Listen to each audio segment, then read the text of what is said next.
Well, my fucking mic was muted. Well, here we are. What's going on, everybody? Happy Friday. Happy Corona Friday. Fuck.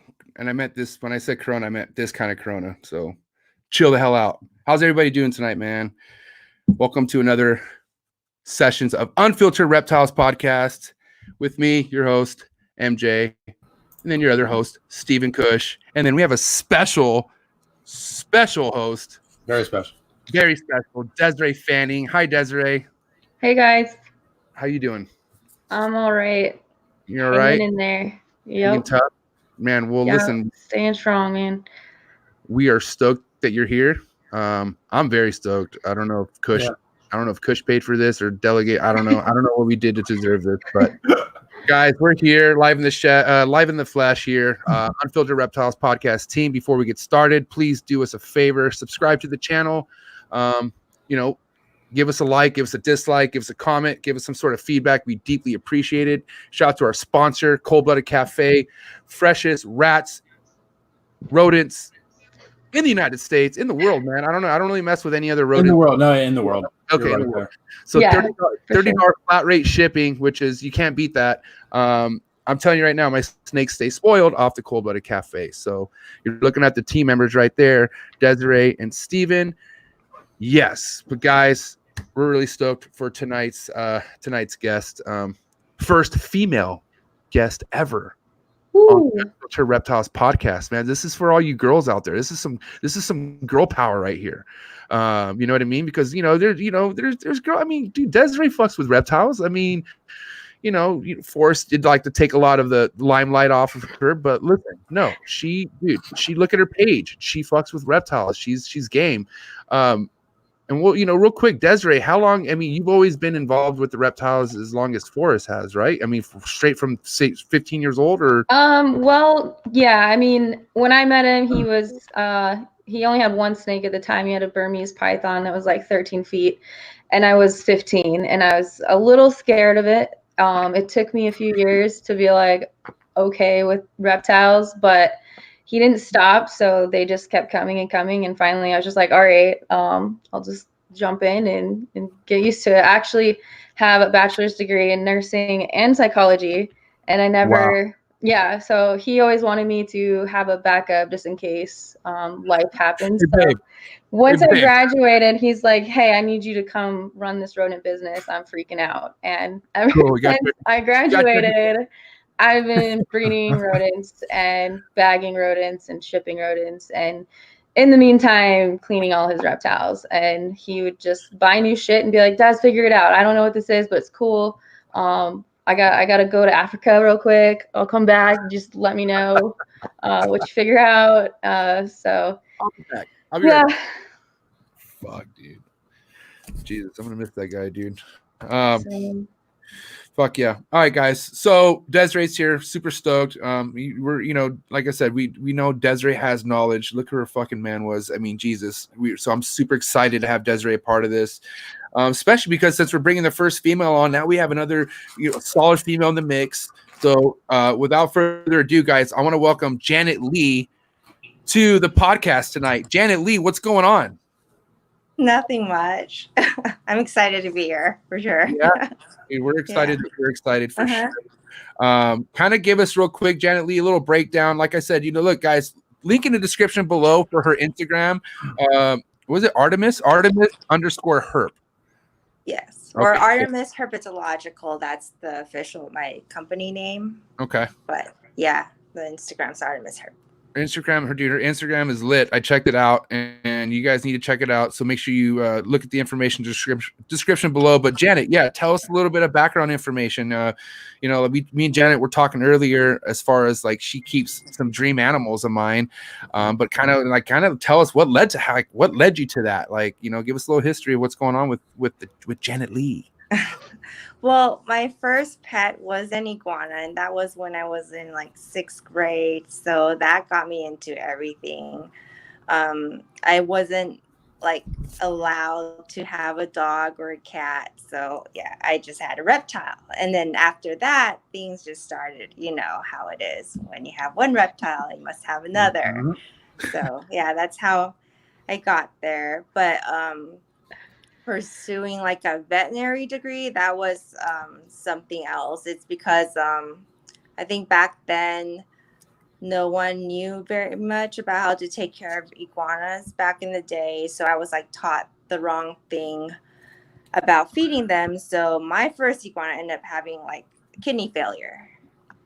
So when he passed, I was like devastated. And then when I got my second iguana, that one also went through renal failure too. Damn. So, but by then I already knew a lot about iguanas.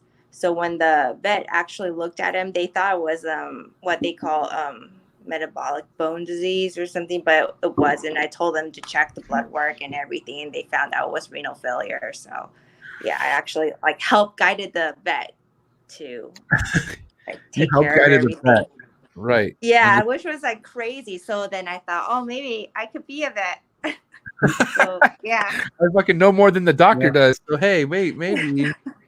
That's funny because Steven, you were talking to Janet earlier about how our biggest purpose on wanting to bring veterinarians onto the show was to give the message on how important it is to go seek vet help. You know what I mean? Yeah. What did you mean by that, Steven? I mean, for a long time in reptiles, I feel like a lot of you guys would agree, or people in general, that there's been this whole kind of theme of vets, don't know what they're doing, or they're not necessary or whatnot. And in some instances, you go to the wrong veterinarian who specializes in dogs and cats. Yeah, they might not have very specific knowledge of your whatever reptile. And I feel like because of that, because most veterinarians aren't trained in exotics or whatever, there's just this idea that, oh, vets don't matter, who cares, just buy more stuff, don't quarantine, just whatever, free for all. And yeah, it might work for a while, but then you get that one animal that has something that crashes your whole collection, or that you don't notice. You're sending animals to and from people selling, and the whole it just it lowers the quality of the hobby as far as the care we're taking and the pride we're taking in our animals, really. To trying to elevate ourselves by involving more veterinary testing and proper quarantine and whatnot. We want to spread that message out there, and it's something that obviously Forrest is very passionate about too. Try to raise the level in herpetoculture to a new standard, involving more veterinary stuff. So that's why it's great to have you on the show. Perspective of somebody who's you're almost finishing vet school, or I literally have 5 more days. Okay, well, congratulations. All this corona stuff happened, and corona. So that's something that for us is huge to get that perspective out there. And I feel like it's huge for people to hear from a veterinarian who is also a reptile keeper. You're in both sides of that equation there. Perspective that not a lot of people get to hear from. Yeah, especially because I was a keeper and a breeder before going to the vet school, so I look at things a bit differently. Yeah. I think veterinary care is extremely important when treating reptiles, but also finding the right vet. That's really important, because to tell you the truth, in vet school, maybe 1% of our education is exotics. So we don't learn much. A lot of the stuff I learned was through my personal experience, as I've worked with reptiles for about 25 years. So it's with that and taking my own reptile to a board certified vet for reptiles and amphibians. So that's key. I recommend keepers to do their research. Go on the ARAV. It's Association of Reptile and Amphibian Vets.org. Go there, and you can see all the vets that are experienced with reptiles and who are sports certified. And because there's literally only about 20 board certified reptile vets in the U.S. There's not many. Oh, so I do recommend you go to them, because when they see an animal, they won't know exactly how to treat them if you like go to a normal dog and cat vet. They don't know what meds to give. They don't know what's abnormal or normal for them. Like they may know basic husbandry, but many times that's not enough. So yeah, for sure. So let me ask this: so if in vet school, the exotics exposure you get is relatively limited, for a veterinary student, is that someone who's more interested in like a reptile or amphibian path? Is that where you want to do internships or something like that with these like top exotic vets, or what? How does a student like that gain exotic experience in the veterinary field? We basically have to pursue it ourselves. Like for me, I'm good friends with the only board certified reptile amphibian vet in Arizona. So I interned or did a rotation, a few rotations at her clinic. So I learned a lot through that. And I also did like a zoo rotation at Phoenix Zoo. Okay. So you have to pursue it yourself. Sure. That's the only way, because in the curriculum, that's not like a requirement. Sure.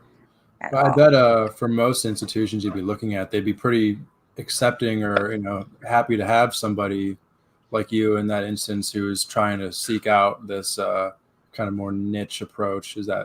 Am I right on that? Or is like if you are that vet student and you want that internship program or whatever, they'll see that initiative, or are you likely to get that? It depends. Like I know that the competition is really tough, especially for exotics. Sure. And I think like for the clinic in Arizona, I think the competition was so tough this year because it was the only one that had a residency program that like I applied, but then someone who was actually a vet for 4 years got what I wanted instead of me. So it's like that's the competition. So you have to compete against a vet. I had to compete against a working vet. So that was like really tough for me. Like how the hell do you I'm confused. You can't. Jeez. So at the end of the day, they don't make it easy for what you're. So basically, there's like you said, you have to put the effort. Like you have to get your ass out there, and pretty much get denied every now and then. Obviously. Yeah, like even getting into vet school, it's tougher than getting into medical school. It took me 3 years with almost a 4.0 GPA to get in. It's insane. Like because there's only 30 schools, they take like about 100 students each year for each school. So I don't know. It's like an upward battle. No wonder there's not a lot of exotic doctors out there. Like, what the fuck? Look what you have to go through. Well, we appreciate what you're doing. That's for sure. We hopefully so you were supposed to graduate in May, and now that got canceled, right? Well, we will graduate. We'll get the diploma. We just don't have the ceremony. Yeah, but that's fine. Lame. We'll bring you back. A lot of students are bummed out. On the show. We'll have a big ass internet party. I know. That'd be cool. And then you can kind of show like your Crocs off, and you know what I mean. So let's talk. Okay, look, I'm glad I brought that up. So let's talk about the animal. So you said you were a keeper and a breeder prior to getting into the vet school, right? So what led into you wanting? So you talked about keeping iguanas first. So iguanas was the first species of reptiles that you kept, right? And that was at what age? That was in 6th grade, so I don't know what is it like around 12 or 10? 12, 11. Okay, so 6th grade. What came after the iguanas? So that was a long period. So because I was like really sad with his passing, so I didn't keep another reptile till college. So that was another green iguana, and then I started having the tortoises. I had and then radiated tortoises and everything. I started with those, and I think I had some Manuria impressas, the impressed tortoises, and the Burmese mountain tortoises. So I was really into tortoises. And then tortoises. Yeah. No, sorry, I was just like tortoises are sick. I feel like it's definitely a different type of like love. You know what I mean? You got to like have a know. I don't know. It's hard to like. I love snakes. Snakes are my thing, but I also like tortoises too. What led into you? What's up, Des? Just have both. Yeah. Well, okay. Fucking Forrest Jr. Yeah, I had like Just add it. Let's add it. Why not? Fuck it. Let's add it. Steven, get it ready. Get the hubs ready. Get a Yeah, right. Build the pack. Look it up. I got one coming for large. Another JS package. Fuck. And then okay, so tortoises, and I think what I'm trying to get to, honestly, Janet, is what fucking got you into basins, what got you into Bolins, what got you into like the designers, dude, because those are designers to me, right? So how long have you been keeping a basin for? Well, the basin, my first basin was maybe around 4 years ago, from Ed Marino, and I love that one so much. Fuck yeah, anything Ed? Are you kidding me? Jeez. Wow. Yeah, but then something like disastrous happened in my life. I bought a house and it caught on there was a fire, so it destroyed half my collection. What? Like that was about a year ago, last May. So I had about 200 animals die around. Dude, yeah, that's devastating. What a fucking downer. I am so sorry. Thanks. That sucks, dude. I mean, like, look, things happen for a reason, right? That's why you're bouncing back. I mean, yeah. I'm sure it's hard to bounce back, but geez, terrible. Yeah, I just take it day by day. I'm still like not mentally okay with it, but that's where I lost my basin. He was one of the first ones I checked on. He didn't make it. Poor guy. So just recently I got a male again, like a maybe a 2-3 year old male, and then I also got a female. So, but I always wanted to work with basins. I love them. So you're back. You're back in the game. Yeah, and then like I already had my my biggest Bolins. He's 13 years old. I got him about 4 years ago. So he was actually there at the house fire, and amazingly he survived. It took about 6 months for him to get okay. I thought he wasn't going to make it. He didn't eat for 6 months, and it was like constant visits to the vet and everything, but he made it. And luckily I had ordered a couple of Bolins from Kevin McCurley. Nice. Luckily I didn't bring them to that house, or else I'll be like totally devastating. But yeah, so I have a couple, and I basically I keep No, go ahead. Oh yeah, I keep whatever species that I like. I don't like do it. I don't breed for money exactly. I just keep what I love, and so that's how I choose the animals that I do now. Especially like croc monitors. I love their intelligence. I love how fast they are, and even like aggressive. I love working with them. But yeah. Tell me more. Let's talk about it. Please continue. Yeah, you know, you had experience with them. I know. Like Forrest loved his croc monitor. Yeah, we were raving about when I last was talking to him. But it was just amazing meeting someone with such passion for them, as like I do. But yeah. I wish there was another term for passion, like a higher definition of passion, because that's what Forrest would be. I wish there was like an extreme like definition of passion, because that's definitely what Forrest was when it came to any animal you would talk to. Yeah. But croc monitors, right? I mean, like you guys, Desiree has her fair share with working with crocs, or at least seeing how those motherfuckers get down. Kilo's one of your boys. You love Kilo, right, Desiree? That's one of your favorites. Yeah, right? yeah. She's the oldest one, the first one we got. And then the male that you guys have now is kind of on the spritz, right? Like he's fucking kind of. But that was out there. Oh, okay, but Star was a male, right? And you got rid of Star. Yeah. To Ryan's, a guy named Ryan or some shit picked up Star, Oracle. Right? Yeah. Yeah. Star was a dick. I mean, He was more bit extra. Joe going into the bag, so like, you know, getting it, we were like, oh, this thing bites, and we didn't really, I don't know, it wasn't super aggressive, but it didn't make it where it went, so I don't know what the temperament, if it changed or not, but. Oh, he didn't make it where he went? Yeah. Fucking bummer, dude. But what I was trying to say was, I mean, are males more aggro? I mean, because you have a male, don't you, Janet? Are what? Sorry. Are male croc monitors tend to be more aggro than females? It depends. I think they're more individuals. Like I have like a pair of the Morocco ones. They're insane. They will like try to eat me and everything. But they were originally wild caught. Okay. But my male, my biggest male, the oldest one, he's like, it took a while to get him to trust me, about a good year, and then he's like, he'll do pretty much whatever I want now. And same with the older female. I have a 3-year-old female. Same with her. She's like really sweet.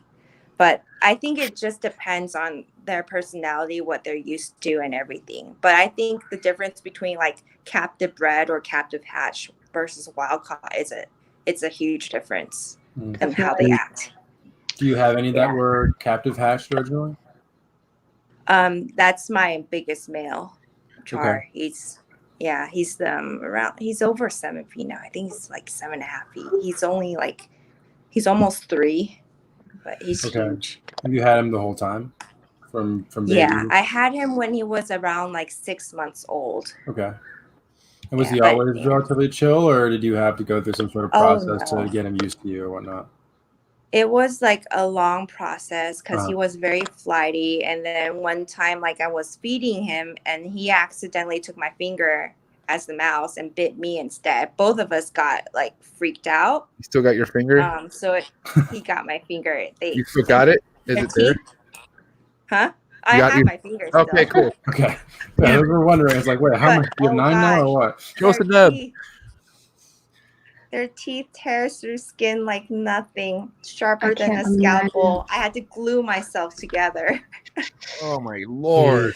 It could have been way worse. Yeah, it took like maybe 3 or 4 months to be okay with him and not be scared. Because of course I'm scared and he's scared. Yeah. Both of us were scared. So it's like we were working on our relationship, our trust issues. But then afterwards, we got okay. It's not good when you start off with a guy with trust issues right off the bat. Jeez. But then, dude, now you guys trust each other, and is that the one you take the cuddle picture? Like you have all these awesome pictures with your face right next to a croc monitor. I know, yeah, that's him. That's like I just love him so much. I love him. It's just I noticed he's protective over me recently, so that was interesting. That is so fucking sick. That's next level, man. I really was close to getting a croc monitor about a couple years ago when I met Corey. You met Corey, right? Corey Meyer. Yeah. So I was getting ready, and we had like an agreement, when it was going to happen. I had like 6 months. In the meantime, I happened to come across a wild caught Nile monitor, like a small one, right? And I was like, dude, I need to get my feet wet. I was like, I need to kind of make sure I'm meant for the monitor life. You know what I mean? I fucking went through the worst 4 months of my life with that Nile monitor because like it would run away from me. Like I chased it up a tree one time, and this was it was only a $50 animal, but to me it was something special, right? But this thing every morning was making me bleed. It was just like there was nothing. And then I'll tell you what, it wasn't the fact that it was making me bleed and hating me that made me get rid of it. I got rid of it because it fucking would not eat in front of me at all. Like if you're not gonna let me watch you eat, dude, you're fucking gone. I'm sorry. I want to watch you eat. And he did not. He just did not want like nothing. Like he knew when I was peeking like through like the crack of the door, but he hated me, dude. And that's when I came to realize, dude, like an imported Nile monitor, you're probably not going to get that thing tamed. It's traumatic fucking things in its life, and it's probably never going to forget it. So I canceled the croc monitor thing for a while. Well, they're different. Niles are just insane, I think. Yeah, but then also you gotta understand, you understand what comes with it too, though. Like you have to be prepared what comes with keeping a monitor. Oh yeah. And I wasn't. Okay. I mean, I want it someday. Don't get me wrong, but I just have so much. Like with my chondros and the emeralds, I rather stress about that right now than fucking missing a finger, missing a limb, or anything crazy that's going to keep me from working with my animals. And I felt like I was on my way of getting injured to where I'd be able to keep my animals. So, and then also going over to Corey's place, all his monitors wanted to kill me. Even as nice as ones didn't like me. Like Really? Onyx, his fucking gorgeous black dragon that he has. That I was so jealous. Beautiful. Forrest, okay, we went over there. Me and Forrest went over there, and Forrest walks right in and starts petting the chin. I'm like, oh, what? Like, you just have to be confident. So I walk up and I go, hey, dude, it literally charged me. It came after me. It got a hold of my phone. It bit my phone. Yeah, that was a good video. I think it was like this. I had my phone. So anyways, yeah, monitors are no joke, dude. That's why I was like, dude, this chick is badass. It's like she's taking like selfies with the croc monitor. Her face I is know, it's like I shouldn't be doing that, but to each their own. I'm not going to tell you not to, but you have multiple pictures of doing it different days. Oh, yeah. So, I could try this at home, kids. But that's a great point about monitor lizards. It's like, you know, like big snakes, you see these little ones at shows, a $20 Nile monitor, but you know, you really got to understand what you're taking on. And you know, MJ, like what you're saying, you realize this is not for me right now. You know, it'd be great if we were in a place where people see that Nile monitor, even that Savannah monitor or whatever at a reptile show, and you know, have the perspective of this thing in case of a Nile in a year, in theory, should be freaking huge.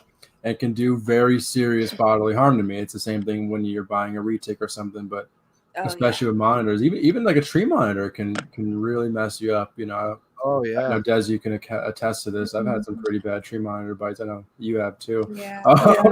They're no joke. Yeah. You ever work like a croc monitor? Tree monitors, Janet? Huh? You ever work? Oh yeah. I had the blue tails. What was like kind of the Dorianas. Nice. That's what that's what they're fucking with over there, right? You had some blue tails. You know, I was actually funny. Des and I were talking earlier today. I'm like, that's one of the things I want to get. I want to get some blue tails. Like, we don't have any blue tails. Like, why don't we? We had one a while back and it escaped, and we never found it. Yeah. So, I don't know. With mine too. It could be huge somewhere on the farm. We have no idea, but I don't know. Just living in the top of the rodent barn, just like I thought it got stuck between like the Bronia wall. You know, the universal rock stuff that's on the wall, but I never found it. I wasn't here, so I take no responsibility.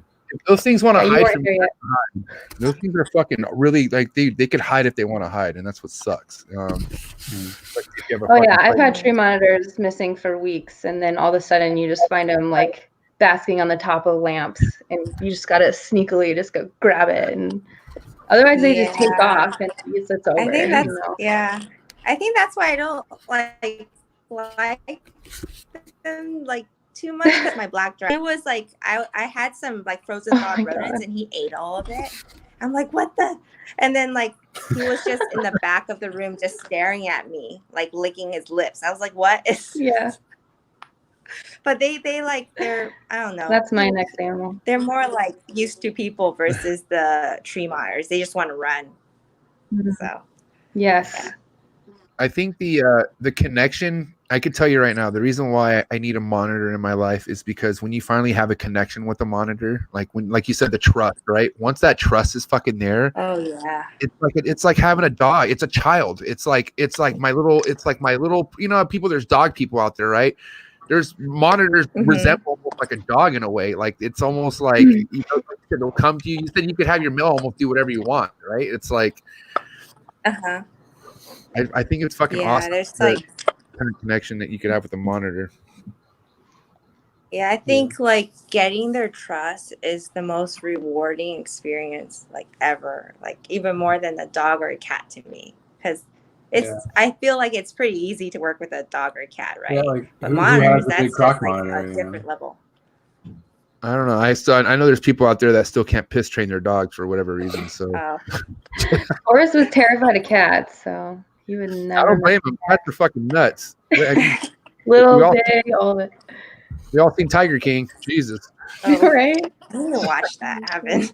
Oh my God. Okay, you're gonna want to binge watch it. I'm telling you right now, you're gonna want to watch all of them. It's pretty it's fucked up. If you're in the animal industry, yeah, yeah, you have to. fascinating. You have have to. to watch. Yeah, You can't I not. was planning to tonight. I watch it. Yeah, it's nuts. It's the whole South Florida in the 80s. Like it's that Wild West of animals. It's awesome. I love it. It's epic. Yeah. Florida's like the Tijuana, Mexico of fucking reptile keeping. Like, you know, there's like cartels in Mexico and like the fucking the worst of the worst. That's what Florida is for the reptile keepers. Like, if you want to go to fucking Cartel City for reptiles, you go to Florida. You go to Miami, man. Strictly. Dude. Yeah. We'll touch on this, but you ever heard of an importer out of Florida named Mario? Like, he's been around for years. Like, I'm talking to you, Janet. Have you ever heard of a guy named Mario before? No. No? Okay. No. I'm gonna highly suggest you watch I'm not gonna give you any more. I'm gonna let you watch Tiger King, and you're gonna dude, it's fucking nuts. Like, supposedly I'm hurt, and your boy Joe said this, but supposedly the movie Scarface was wrapped around that dude Mario's life. Supposedly. But that's coming from Joe. I don't know. He dressed it in the show too. Spoiler alert. They do, yeah. Joe also said that they were going to make a Scarface second based off his life. And it never happened. So it could be in the works. Anyway, so Janet, explain your process of socializing the croc monitors. You know, what do you do specifically to gain that trust over time, gain that bond to where it's a workable animal, where you can take, you know, a potentially very dangerous lizard and have it be something that you can, you know, confidently work with and have the animal feel safe with you? I like do a more of a hands-off approach. I let them come to me. Okay. I think the first thing is they have to not be shy to eat in front of you, because my croc monitor or some other monitors I work with, they wouldn't want to eat in front of me. So tongue feeding is very helpful. So usually it takes me about maybe a week to a few months to get them used to it. But then I don't want them to associate me with food or my fingers with food.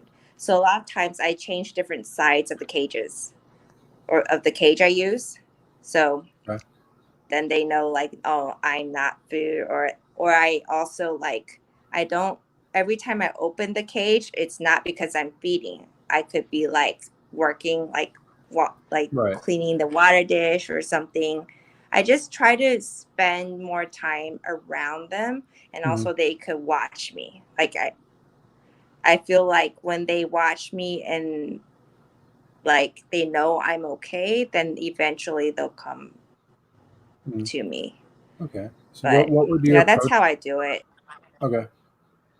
What would your approach be with a monitor that, let's say, is just hyper food aggressive and is just always charging the front or something like that, like super bold, not intimidated whatsoever? Like, what would you do in that instance to get it to be a little more calm with you, and you know, maybe have that feeding response go from here down to here once it knows food isn't what's going on?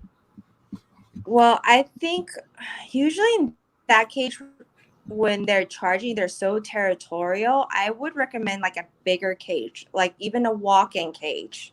I feel like monitors, especially, I think I'm more talking about croc monitors, because I have monitors like they're charging me, they'll bite me and everything.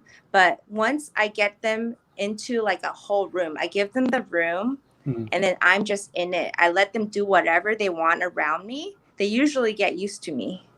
Like, they'll eventually crawl up to you and just like sit there and do I feel like that helps a lot, because I guess when they're in smaller enclosure, they think it's like their territory, and then they get defensive, they get scared and everything. But there's something about like a giant walk-in enclosure that changes them. Do you think that's from my you do that at babies or as they're older? Obviously older, but as they're older. Yeah, because we thought the reason our male was so aggressive is because we started him out in too big of a cage. We were getting that. Started to what? Sorry. Our younger male that we got, we were told by people that we started him out in too big of a cage, and that's why he was showing more signs of aggression. Like when trying to socialize him, it was too easy for him to dart all the way across the cage and avoid us, as opposed to starting him in a smaller enclosure where, we're working in there. He will be in close proximity to us, and especially when they're very young, like months old. Yeah. Mm-hmm. So at what point? Sorry, you were breaking up before, huh? So I guess at what point would you then transition that monitor into that larger walk-in size room? Like what age or size? And obviously it would probably depend on the species, right? Mm-hmm. Like I usually would transition them to like a bigger cage when they're maybe more like 2 years old. Okay. 2 or 3 years old. That's pretty good. And also depends on their size. But usually for like hatchlings and stuff, I usually don't work. I just work around them. I don't like go after them or like try to get them. I feel like the less contact, the better. Okay. So yeah, so more over that's time, what I personally do, and it works. Familiar with you, that builds, their confidence. Not necessarily you actively trying to socialize them or desensitize them or whatever. Mm-hmm. Okay. Yeah, because I know like a lot of keepers or like boom, and she's gone. Oh no. That's what happens. Steven, you're boring the shit out of her. She said, fuck this. I know. I have that problem, man. People listening, they're like, why am I still here? It's all good. No, she'll hop back. Bed. She's back right here. Hi, Janet. Was Steven boring you? You just decided to leave? Sorry, I disappeared. Okay, who was talking? I can't remember. Okay. She was. Hear me? Okay. Go ahead. Yeah, we can hear you. You sound great. Okay. Yeah. I forgot what I was saying. Transitioning a monitor, right? Mm-hmm. So you 2-3 years old, you transition them into a bigger enclosure. Yeah. I transition them into a bigger enclosure because I feel like usually when they're small, because I feel like monitors, they gain confidence as they grow. Right. So once they get big enough, usually around the 3-foot range, they're a little better than when they're like little hatchlings. Because no matter what, as hatchlings, I feel like they just run. But of course, like I know some people socialize them like right off the bat, like Kevin McCurley and everything. But I tend not to do that because I still see that fear factor in them. Times more hands-off approach and just like bond with them like it's a stronger bond. That's from my own personal experience. Like they trust you like nothing, like no other. Right. So, but yeah, that's what. Real quick, I want to mention this. So Steven, Desiree, when you guys got the most recent mail, you guys, not most recent, but the mail we were just talking about right now, right? I remember Brian BARCZYK being at your guys at the farm, and he was holding that mail, and Forrest, like, I think you guys had just gotten that mail. Like, he was like fresh out of the bag, and he was already eating out of the bag off of Forrest's hands. Yeah. He's not like that no more. No, it was just that day. What do you think transitioned from that point to him not being able to eat off somebody's hands anymore? Well, that's what we were thinking about the large enclosure. We got another captive hatched baby croc monitor about 2 months later, and we started it in about like a 20 screen case. I mean, really small, to where at any point in time it was within range of us, and it can't really get away. Where we're going in, that one was also very calm too. Going there every day, just picking it up very quickly, 10-15 second interaction, putting it back, kind of that Kevin McCurley type method. And that one now, still reach in there and just grab it. It's totally calm. That's kind of what we were thinking. Maybe it's a male versus female thing, because Kilo is a female, and she's also still extremely calm, never showed any signs of aggression or whatever. And the other one that we think is a female, Same thing, but with our one male, you know, that's the one that has a little bit of an attitude. But I mean, I guess, you know, Janet, based on what you were saying, that might just be more of an individual basis. So that's kind of the deal with our croc monitors. Kind of want another baby now, but No. Are we coming in okay over there, Janet? Can you hear us okay? Yeah, it says it's like skipping and everything. That's why I'm like, I could hardly hear you guys. Okay, hold on. Are you connected to your Wi-Fi or are you on your cell phone internet? Huh? Are you connected to the Wi-Fi or are you connected to your actual cellular service? No, I'm just using my phone. I would maybe connect to your Wi-Fi. That's probably why you're having issues. I'm just maybe assuming. Yep. And that's what happens. oh god. Shout out to StreamYard. You need to like put up a, you know, disclaimer like must have good Wi-Fi. No, to be this is on kind of show. like this is what makes this show. Where things are gonna go fucking weird like this all the Went time. the shit show and just like totally out of I control. mean, nothing's worse than the Dave one. Like my mom was watching and she's like, I couldn't anymore because she's like, it just took too long for him to get to Walmart. In the same way, none of them are better than the Dave one, though. But yeah, because Yeah, that was epic. yeah, you have my dad on the other hand is saying that was the best fucking show I've ever seen. You can't write that stuff. Like He said the suspense was unreal. He's like, I can't believe the guy made it to Walmart. That's what my dad said. And then it turned out to be the, like, you know, when you actually got Dave fucking speaking, like, oh my, it just made everything worth it. It made the wait worth it. The mustache, the jacket, the I shorts, really wish I could have. the freaking shark tooth necklace. Like, Oh my god, right. The guy was amazing. We got got. We're gonna bring him back. I think he wants to bring that guy Junior that he was talking about. yeah, Jeff Gilwood, you have to have him. Here we go. Definitely. She's back in the building. Hopefully, we get some better service. Thanks for hanging with us, guys. There she is. And we got a lag still. Oh, a big lag. No, now we can't hear nothing. So Janet, her lip sync's good. you're gonna have to log out and log back. Your audio's off. Your sound. So you didn't click the sound. It's okay. Log off and log back in. There she goes. Yeah, she'll log back in. Woo! Happy Friday. Choo! Man, it's not a show without audio issues. You know, it would feel weird if we didn't have any. I mean, I think what's making this show, even if, you know, I mean, we've already got good info from Janet, but we have Desiree in the fucking building, man. Like, what the fuck? This is, I'm so. Okay. Okay, here she's back. Janet. No, what's going on? I can't hear you.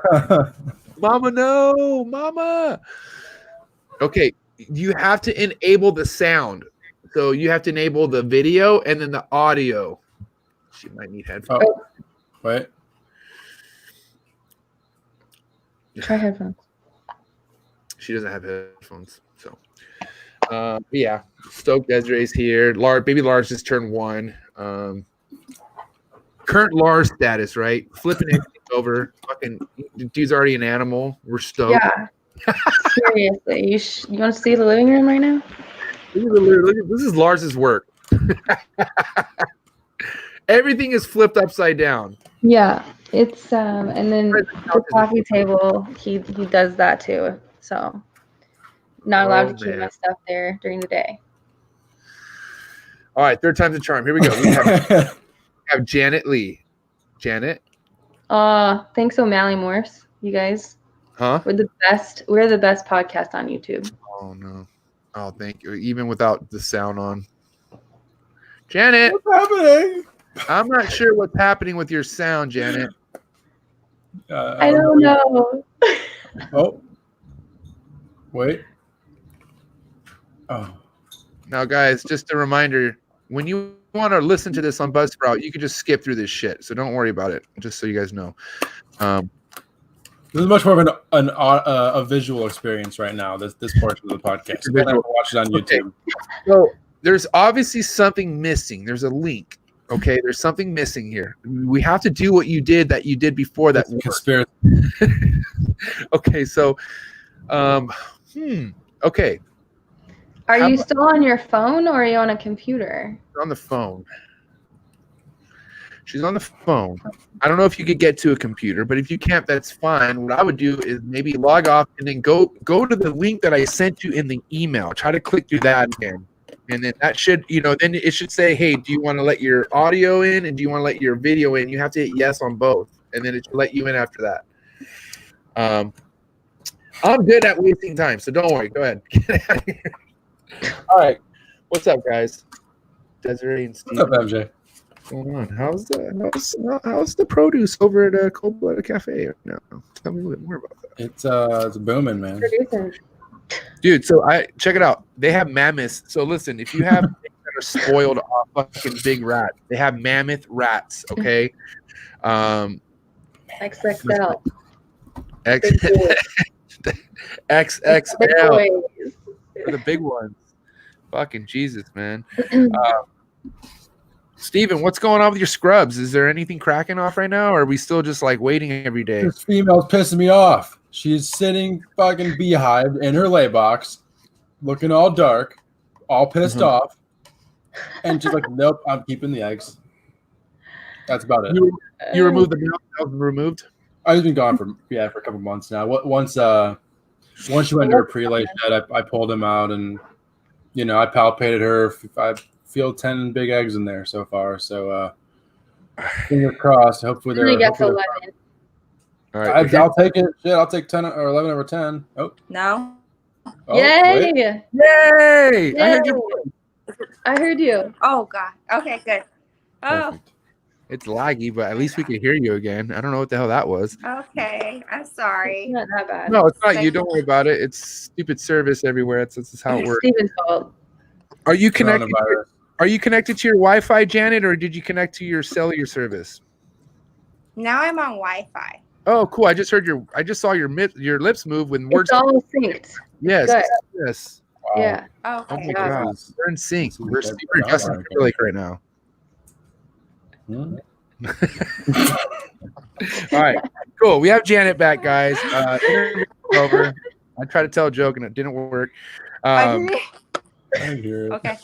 All right, so we were talking about Steven's horrible croc monitor keeping skills. How he fucking had a young male come in, able to eat out of Forrest's hands, and then now he wants to eat hands. Well, we literally named it after Steven.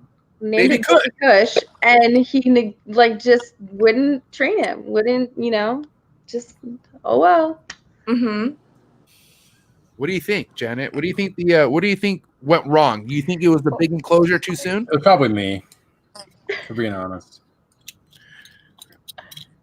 We're lagging again for her. Damn it. Oh, keep breaking up. The reception sucks. But cool, you're there. I don't know exactly. Like one of mine does want to eat me, eat my hands, but I think I don't know. Like what type of environment is he in? There's just so many variables that I need to know to figure out why that one is like that. I think the biggest issue is the way the enclosure is oriented. Like it's a lot deeper than it's the biggest dimensions of the depth. So it's not, the door itself isn't too wide, but it's a very deep enclosure with some good height to it too.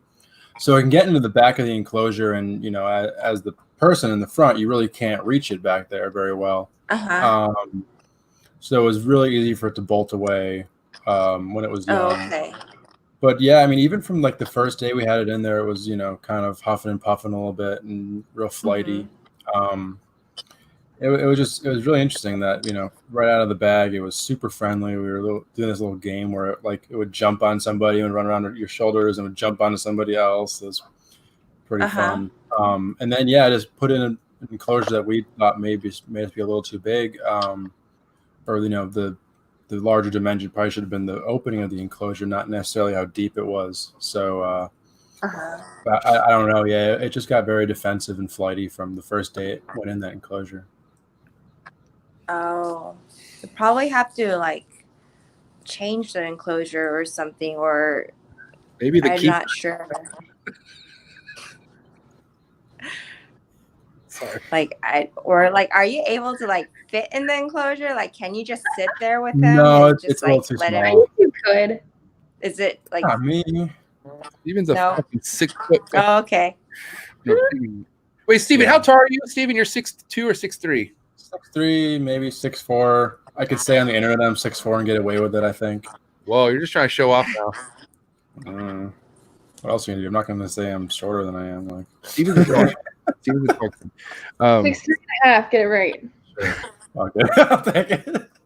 What about Janet? What about the diet for your croc monitors? What do you have? What kind of diet do you have them on?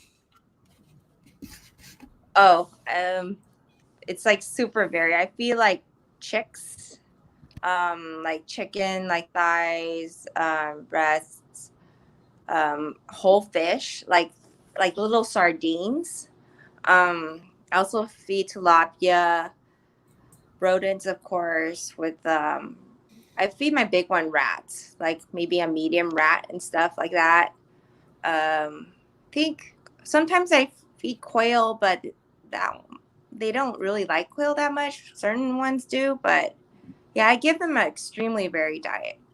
Yeah, Corey was saying that he has certain monitors that just won't even eat chicks. They like. Oh no, he has certain monitors that don't like rats. Like he can't get them to eat rats. Oh. They're bird eater. Like they love the birds. You know. Uh-huh. So do you have any? Do you have any monitors that are picky like that? No. Well, I have my black dragon. He won't eat chicks. Like he'll only eat rodents and fish. So it's like no bird. No birds. Yeah. No birds. What would you But do? I like them to eat birds. What would you do, Janet, if none of your monitors wanted to eat in front of you? I have some that do that, and I don't mind at all. Oh yeah, me Like neither. I leave a plate out for them, and then I actually disappear for a while, like 2, 3, 4 hours, and then I go check and see if it's gone, because like I just want them to eat. Like I don't care if they don't want to eat in front of me. Like eventually they'll be okay with me. But so with the varied diet, are you seeing anything in your animals or whatnot, like as a result of that, do you feel, really is beneficial as opposed to a diet of one food item, or anything you learned like in your time in vet school that would lend towards that being healthier for the animals long term? I think because like when you're feeding only one thing, you're getting like limited nutrients. Like when you feed different things, you get more of a variety. Like say if you feed fish, you get the omega-3s. Versus if you're feeding chicken, you don't get that. So maybe like fish is better for the scales or this reptile skin. So it's like things like that.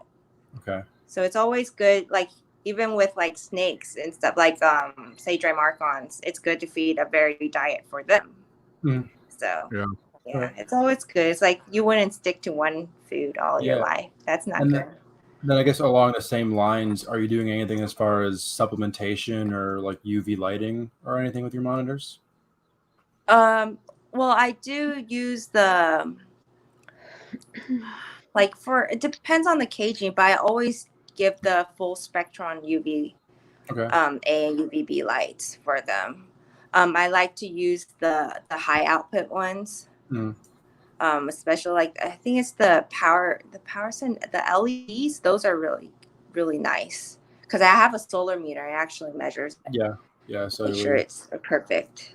What do you shoot for on that meter for your monitors? I think it's like 1.0 is pretty good. Okay, that's like high on it. Yeah. So are we going to be breeding any monitors, or nah?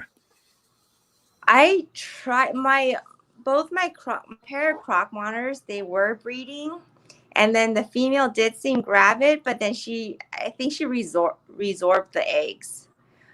I'm pretty sure like the environment I have them in is not optimal. Like they need to be outside. They need to have more dirt. I have them inside a trailer, which is like basically I wouldn't like. I'm in a trailer because of the fire, and it's like what I could move my animals to. But then I am setting up this whole new big reptile facility in California. I'm going to move back. Where? And build. And Chino. Chino? What? Yeah. Damn. I'm building a 40 by 60 steel building for them. And are you going to be close out to the prison? Huh? Are you going to be close out to I'm the not prison? close to the prison. No. I'm close to Diamond Bar. Like Diamond Bar in you want to know how Hills. You want to know how about you want to know how I know about Chino Prison? Yeah, okay. I know because of Snoop Dogg. Snoop Dogg used to rap about it. Come on, you guys. Oh my God. Oh. Really? Oh yeah, he lives in Diamond Bar. He lives in the country. That's murder was the case, yo. Come on. Snoop Dogg, like, how come when I bring up music, everyone looks at me like I'm stupid? No, I love Snoop Dogg. I went to one of his concerts when I was in high school. Steven. Because he's too fucking young. He's like, no, and then, hold on. Like 12. And then Forrest also said music's the worst subject ever. He's like, no, he was fucking cynical about everything. couldn't do nothing about it. But anyways, Chino, right? That's north of LA. I don't know. I'm really bad with directions. Well, it's up there. It's up there. So I'm in. Is it north? Or is it east? It's like I don't know. I thought it was like kind of north of Long Beach, but I really don't know that area either. That's fucking. I thought it was south, but okay. Whatever. That's cool. I'm just glad you're coming back to Cali. That's cool. I mean, that's gonna be awesome. It's close to It's in. Yeah, I'm excited, but because of everything that's going on now, everything's halted. So I'm stuck in Arizona for a while until things get done. Let's talk about reptile shows. Can we talk about reptile shows? Do you attend these shows?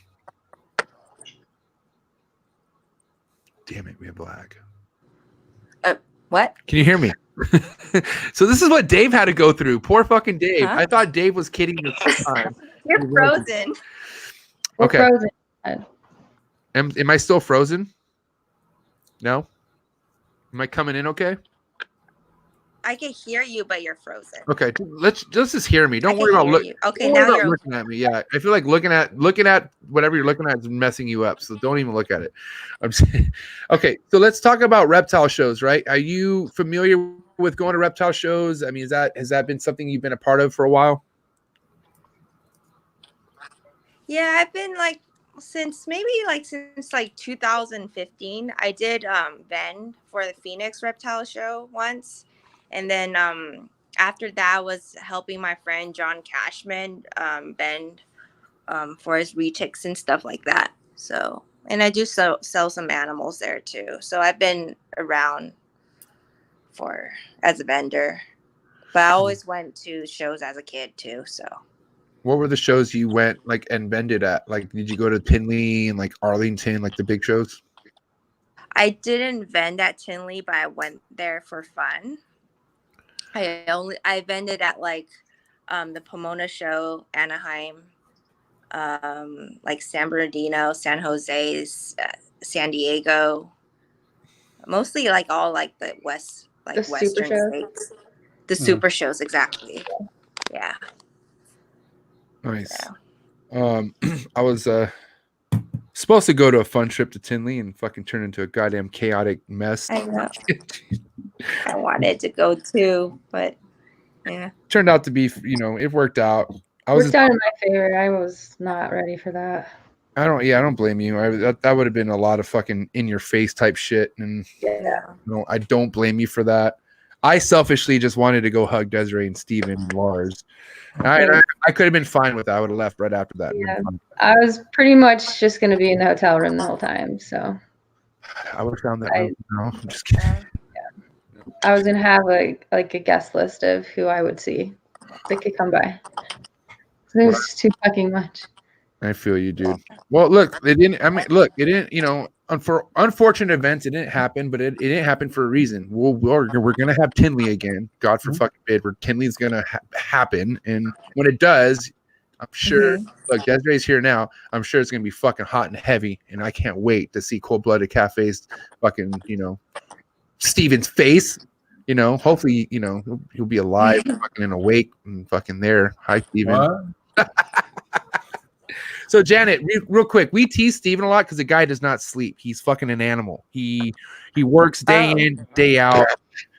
He has a huge passion and fucking responsibility of fucking, packing rodents and spraying down the best animals you could ever think of. But still makes it here. He still makes it here. So that's why have it good on the West Coast, man. It's like 6 o'clock when we start. I got to work a 13-hour day and like, all right, podcast at 3 hours. It's Friday, like everyone's making fun of me for falling asleep. I'm like, I'm trying my hardest, guys. Take a break. You know it sucks too, because at the end of these, I'm like, oh, I'm so exhausted.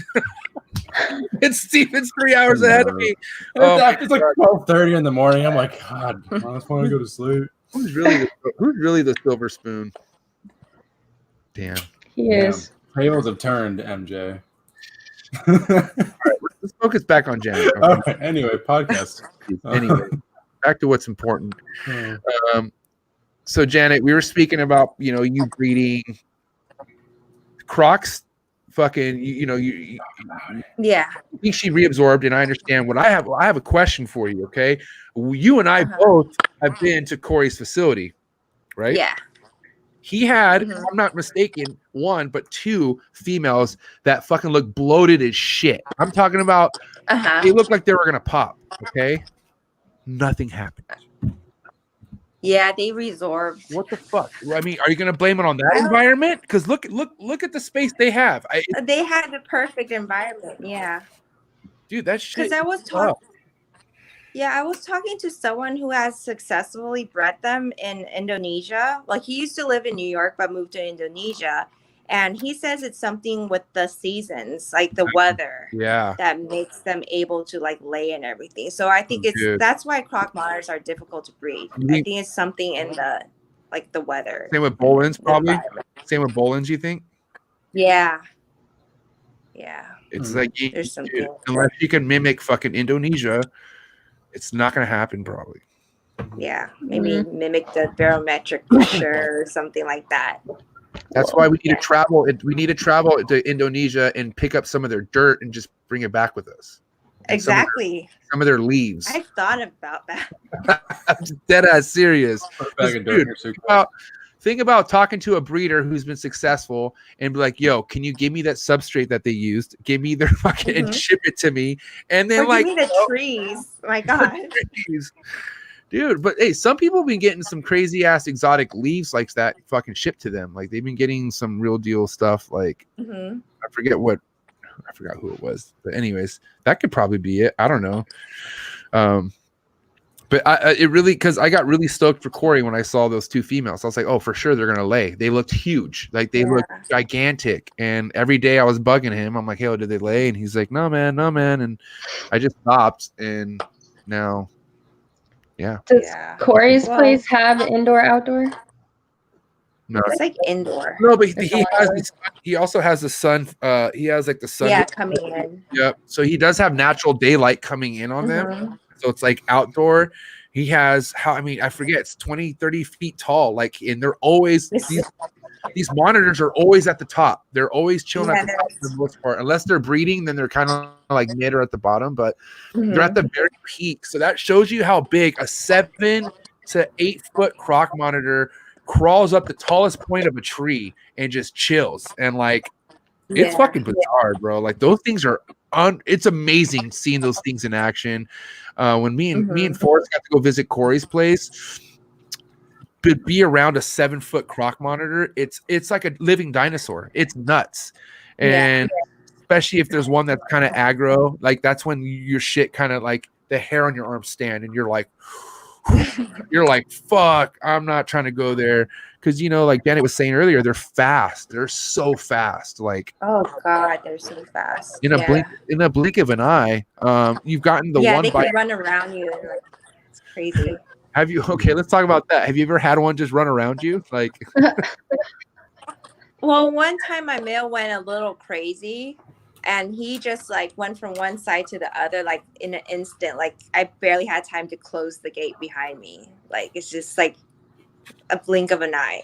He's so fast. It's scary how fast they are.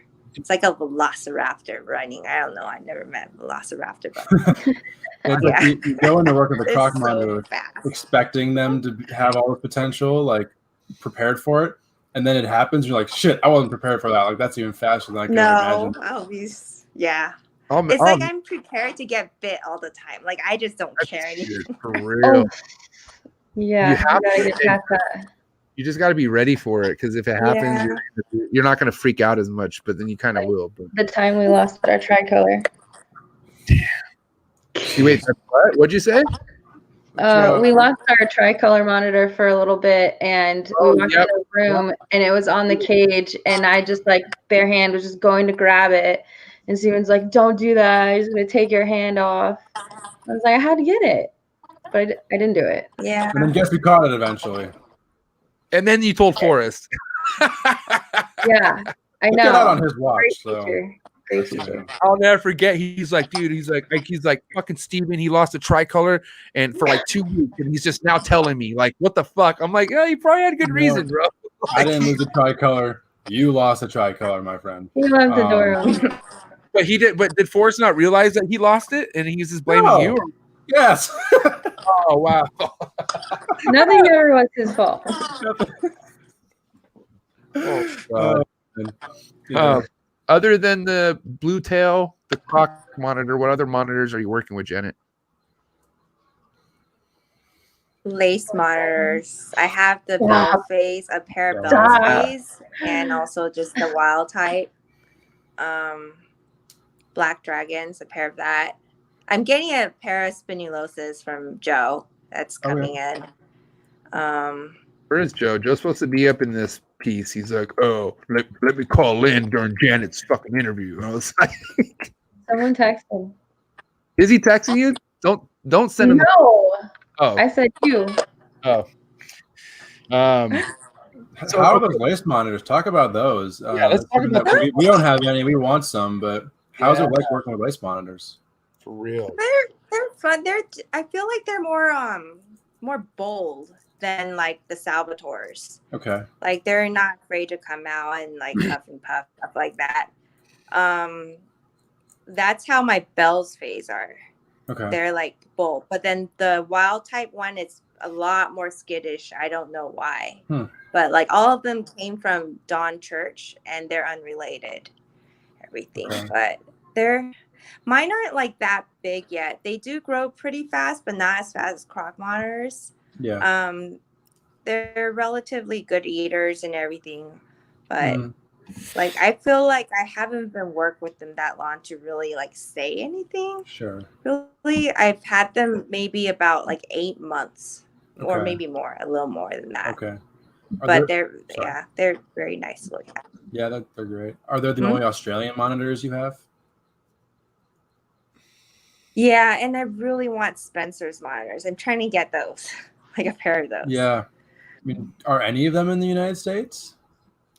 I know Don Church is breeding them, but he only had one come out last year, and that was taken. So yeah, wow, that was a dream.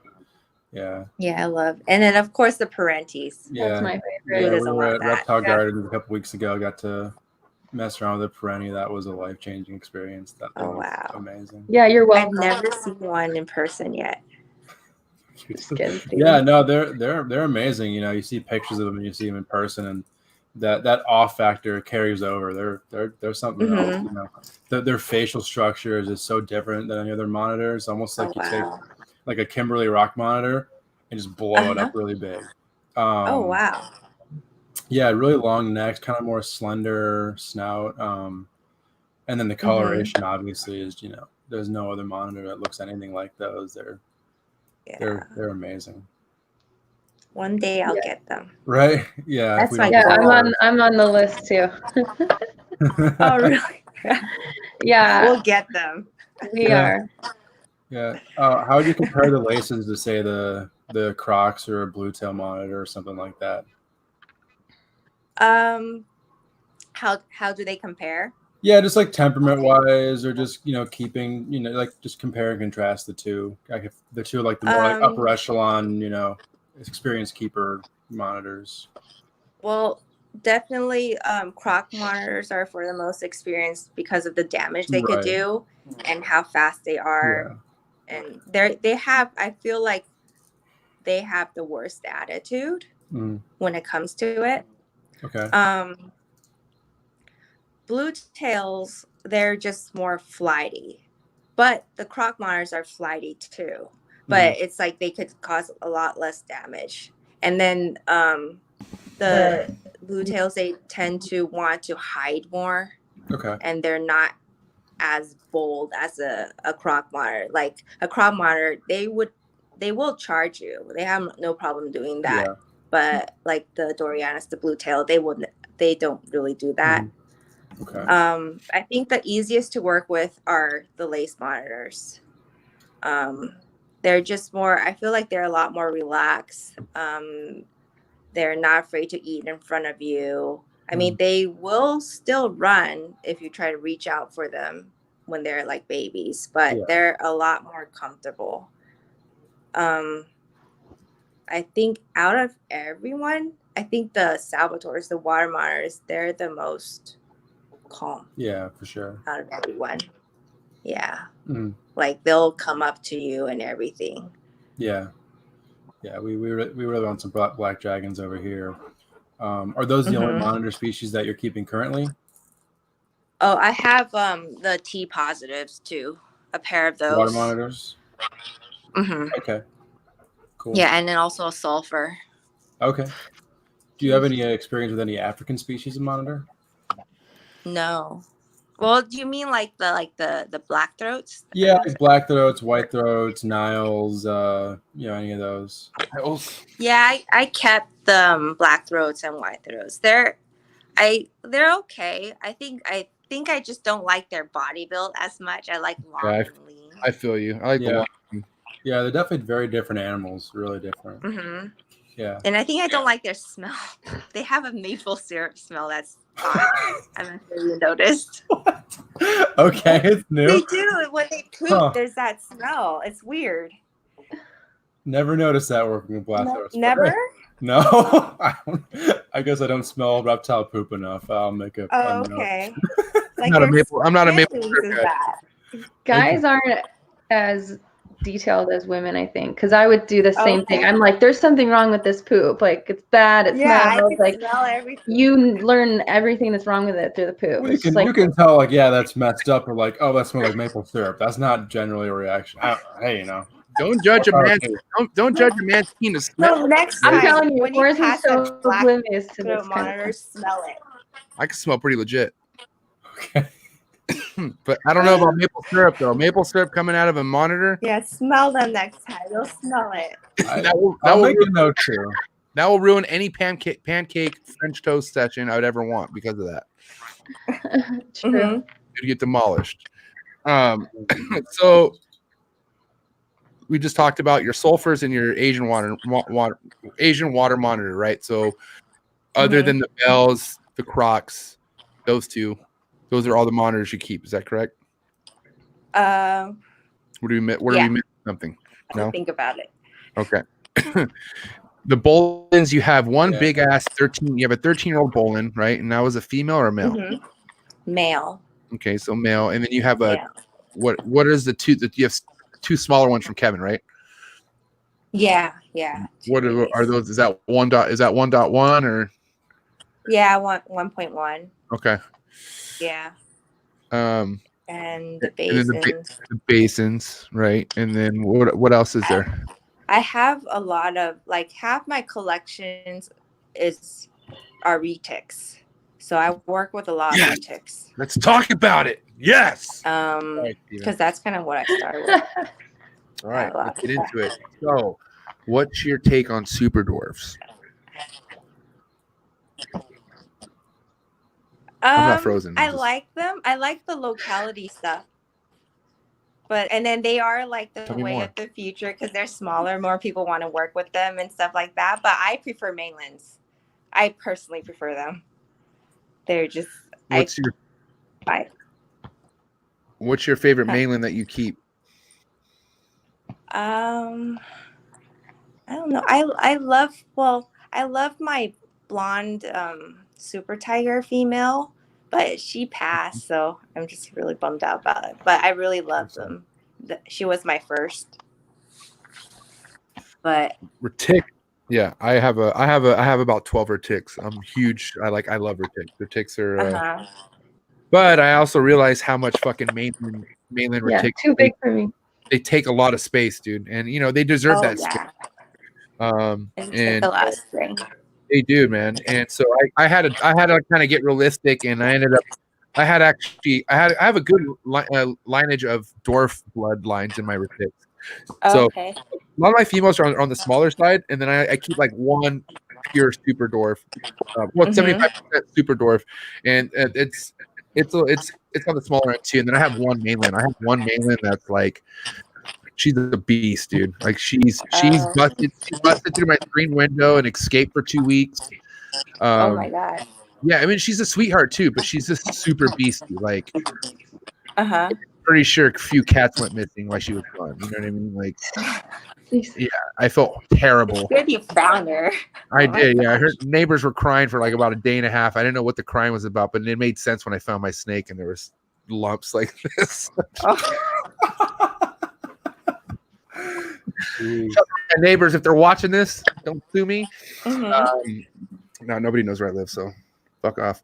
No, dude. So retics are awesome. Are you breeding any retics? What's up with the retic breeding? I was breeding that the blonde super tiger to a platinum golden child cow, but then she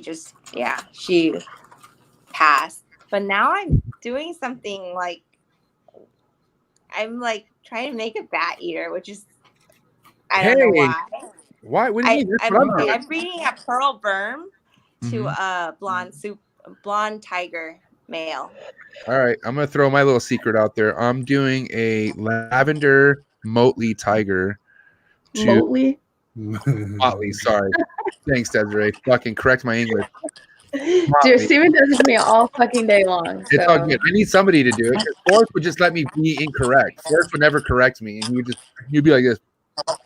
Anyways, well, he need to be corrected too. That's the thing. So Motley, okay. So can I finish? Can I finish? You can finish. Go ahead.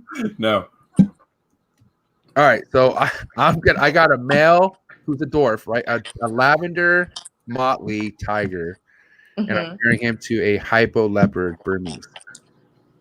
Oh. Yeah, and I wasn't supposed to say that, but since you told me that you got that going on, that's what I got going on. Oh, that's good. I'm looking forward to it because I fucking think bat eaters are amazing as shit. They are next level. There's people who hate on them, but I guarantee you, if you fucking actually see a bat eater, it's fucking cool. Next level. Yeah, they're like the only hybrids I like. That's why I'm like, why not? Have you seen the Timor? Have you seen the? So I don't mean to cut you off, but have you seen the Timor retic hybrid? Timor, no. You haven't seen those? Wow. No. They're out there. A lot of them are on Facebook. I'll send you I'll see if I can find a pic of it. But yeah, there's a Timor. Okay, I'm getting feedback right now. It's somebody's getting feedback. I think it might be you, Janet. Oh, really? Sorry, I got an OCD. Do I lower the volume? Maybe. I think that's because I didn't have feedback before, but now I had feedback. Oh, it's good again. Okay, wait. Now I'm good. Okay. MJ, I think you're talking too loud and too close to the mic. That's just me, Desiree. I'm a loud person. Stay away from the mic. I'm a loud person. No, MJ. I have a professional mic system. It's not me. I know. I'm just giving you shit. Oh, Desiree. Somebody has to. Okay, look. There's no feedback now. What was I saying? Fuck. It was like 20 minutes ago.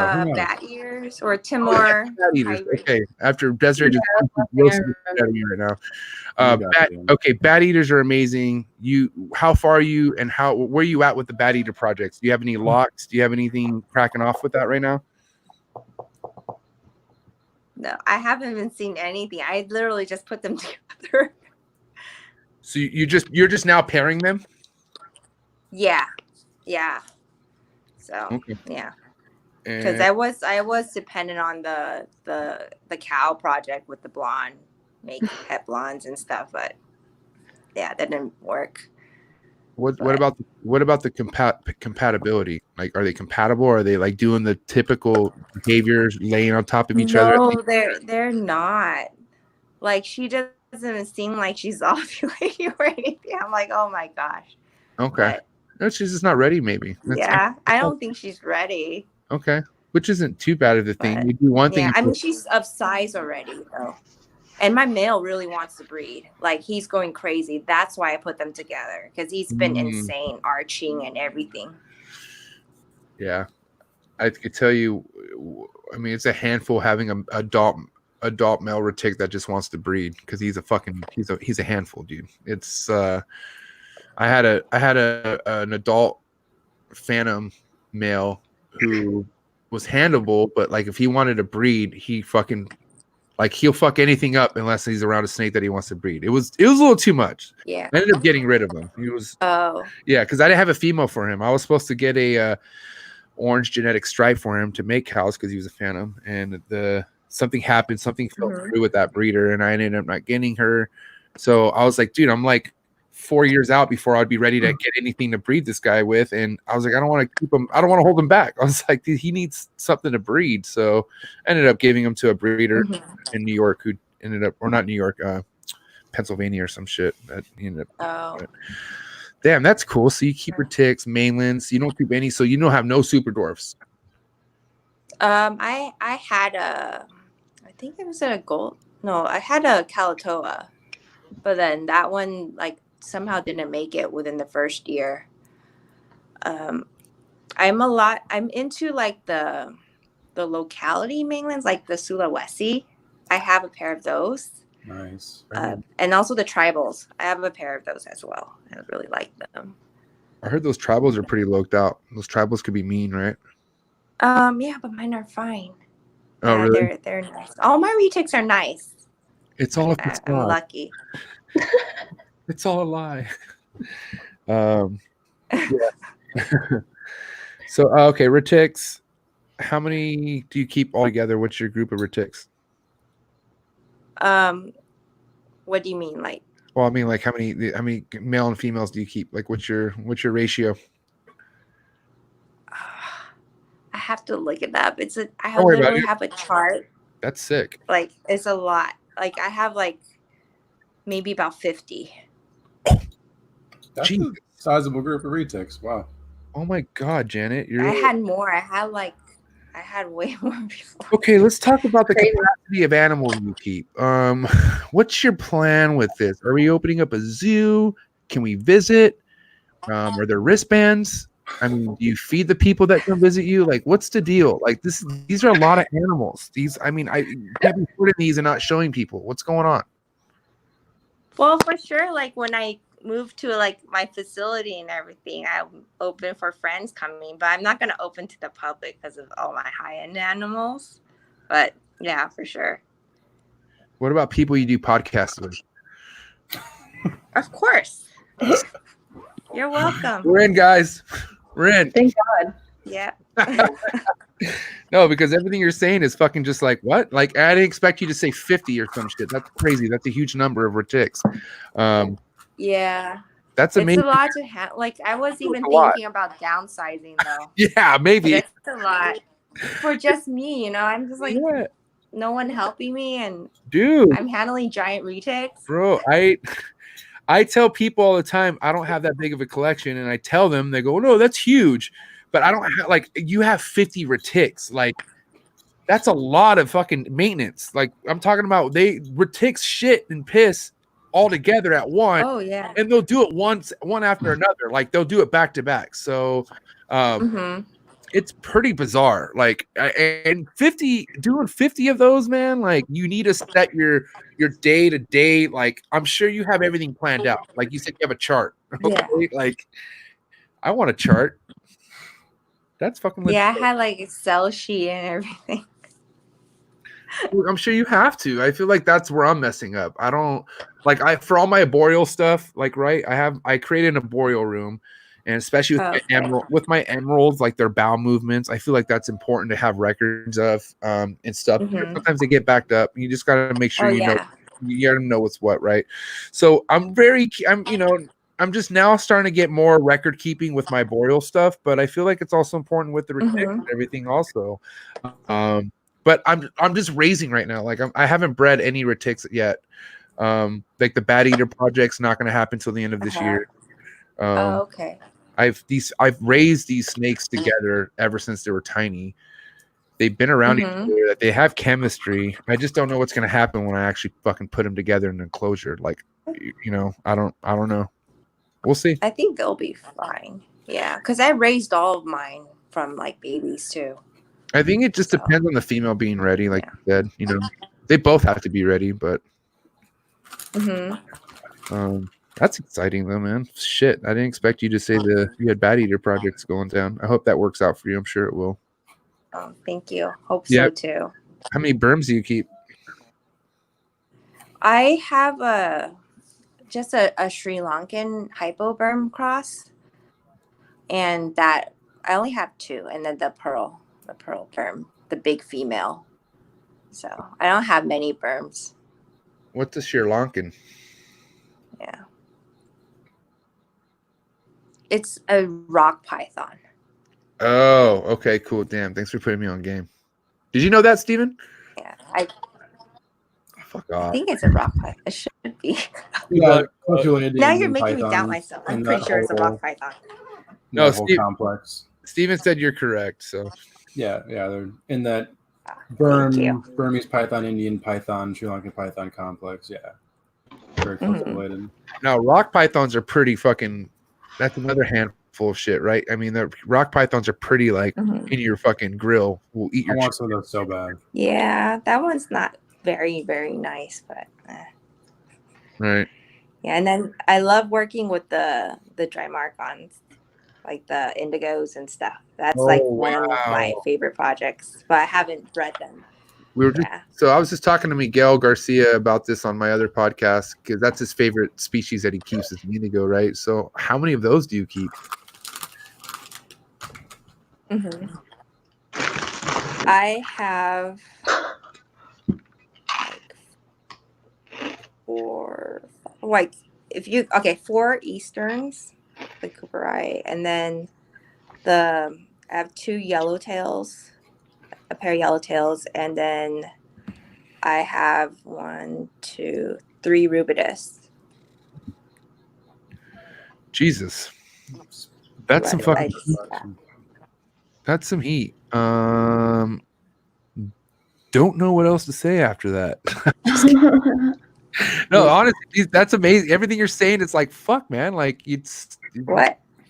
This is amazing. No, this is cool. So, are we breeding these at some point too, or is everything? Yeah. Okay. They're all breeding projects. I'm just like, some are adults right now, but I'm still growing up others. Like I'm like grouping like with the Easterns, I'm grouping them by like the black phase and the red phase and all that stuff. And yeah, like the rubidus, I have the Guerreros. Is it called Guerreros? They're the reddish ones. Really red, yeah. Yeah, so I'm hoping those should breed maybe in like 2 years. Yeah. Solid. Yeah. That's bitching, dude. Those guys are fun. That'll be fun. They're fun to feed. Yeah. And then other projects, I have a group of diamond pythons that I've had for a long, like 5 years. Wow. So I'm working on that. So with all these different species you have that require such different care, do you have like lots of different rooms that you kind of climate control differently, or what are you doing to meet the needs of, croc monitors, golden pythons, and Dramarchon, everything in between? I have like all the Bolins, like the diamonds, everything in a cooler room. Okay. Like I call it the gecko room. I actually have geckos in there too. The retics, and I have retics and then carpet pythons. I have in a separate room. It's like a little warmer. Sure. So, and it's like, yeah, they're all in different temperatures and everything. Okay. So, do you do any brumation with your diamond pythons? Do you do any brumation with your diamond pythons? What about the diamond pythons? Like, do you take them down to in brumation over the winter? Like, take them down to like 45 Cool. 50 degrees? Yeah, do you cool them down? I haven't yet. Okay.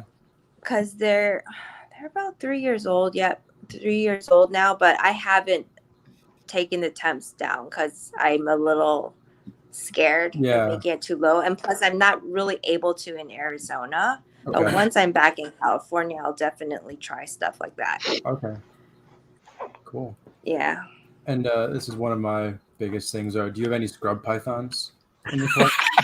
I gotta ask. You know, Scrubs? I love talking about scrub pythons. I have a pair from Joe. Okay. Oh wow! The helmet. Don't say no more. That's the helmet hammer. Stop! Don't! You're gonna piss him off. Don't. No. I mean, how do you like them? I love my helmets. Exit. Stage right. Am I Stage gonna right. piss him off? He's gonna piss No, him off. He's not. no. Look, he's not even. Look, he's staring down. No. MJ, look at your phone.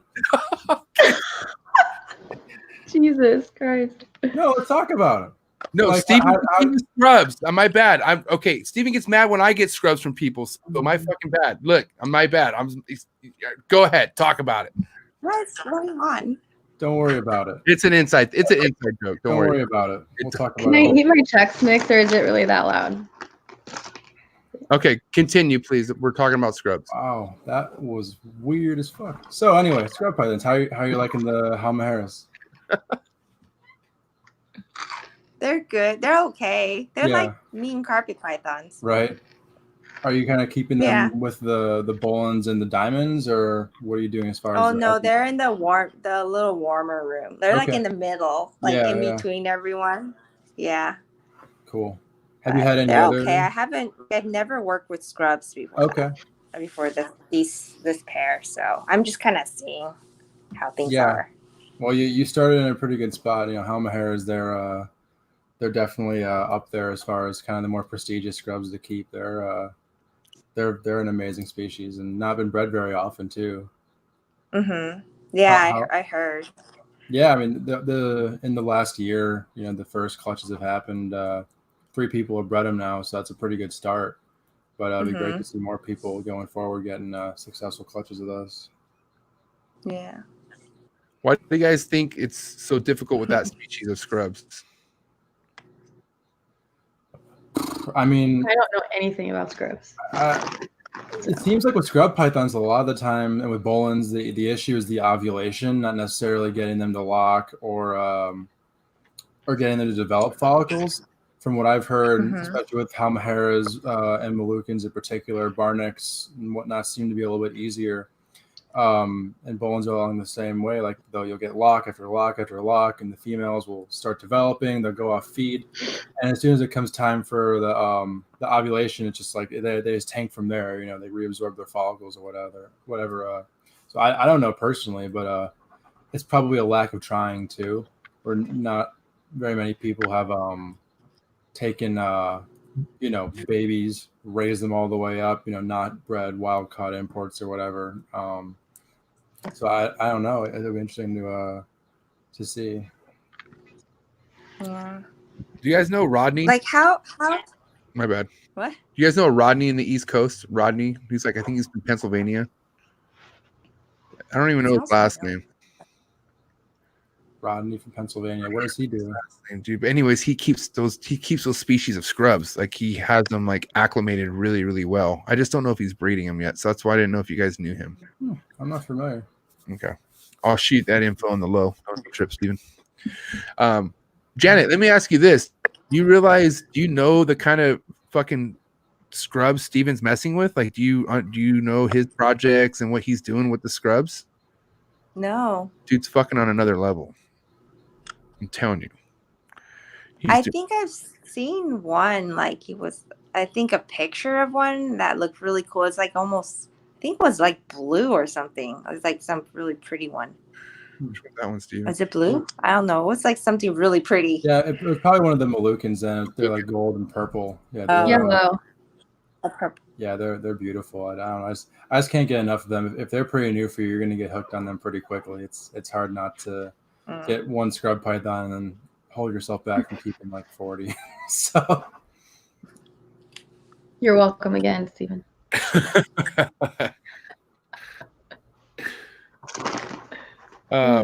So scrubs, I can't. What's all the localities you keep as far as scrubs, Janet?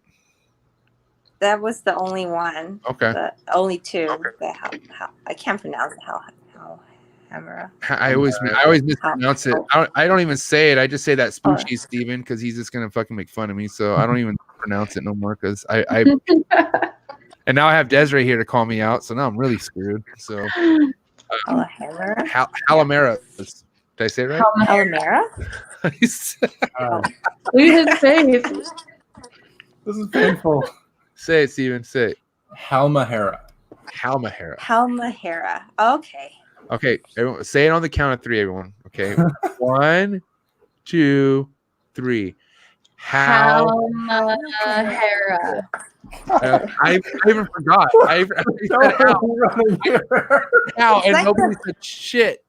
It's like the blue tongues. Halmahera. Yeah, exactly. Everybody out there, Halmahera. This is your last chance. Halmahera.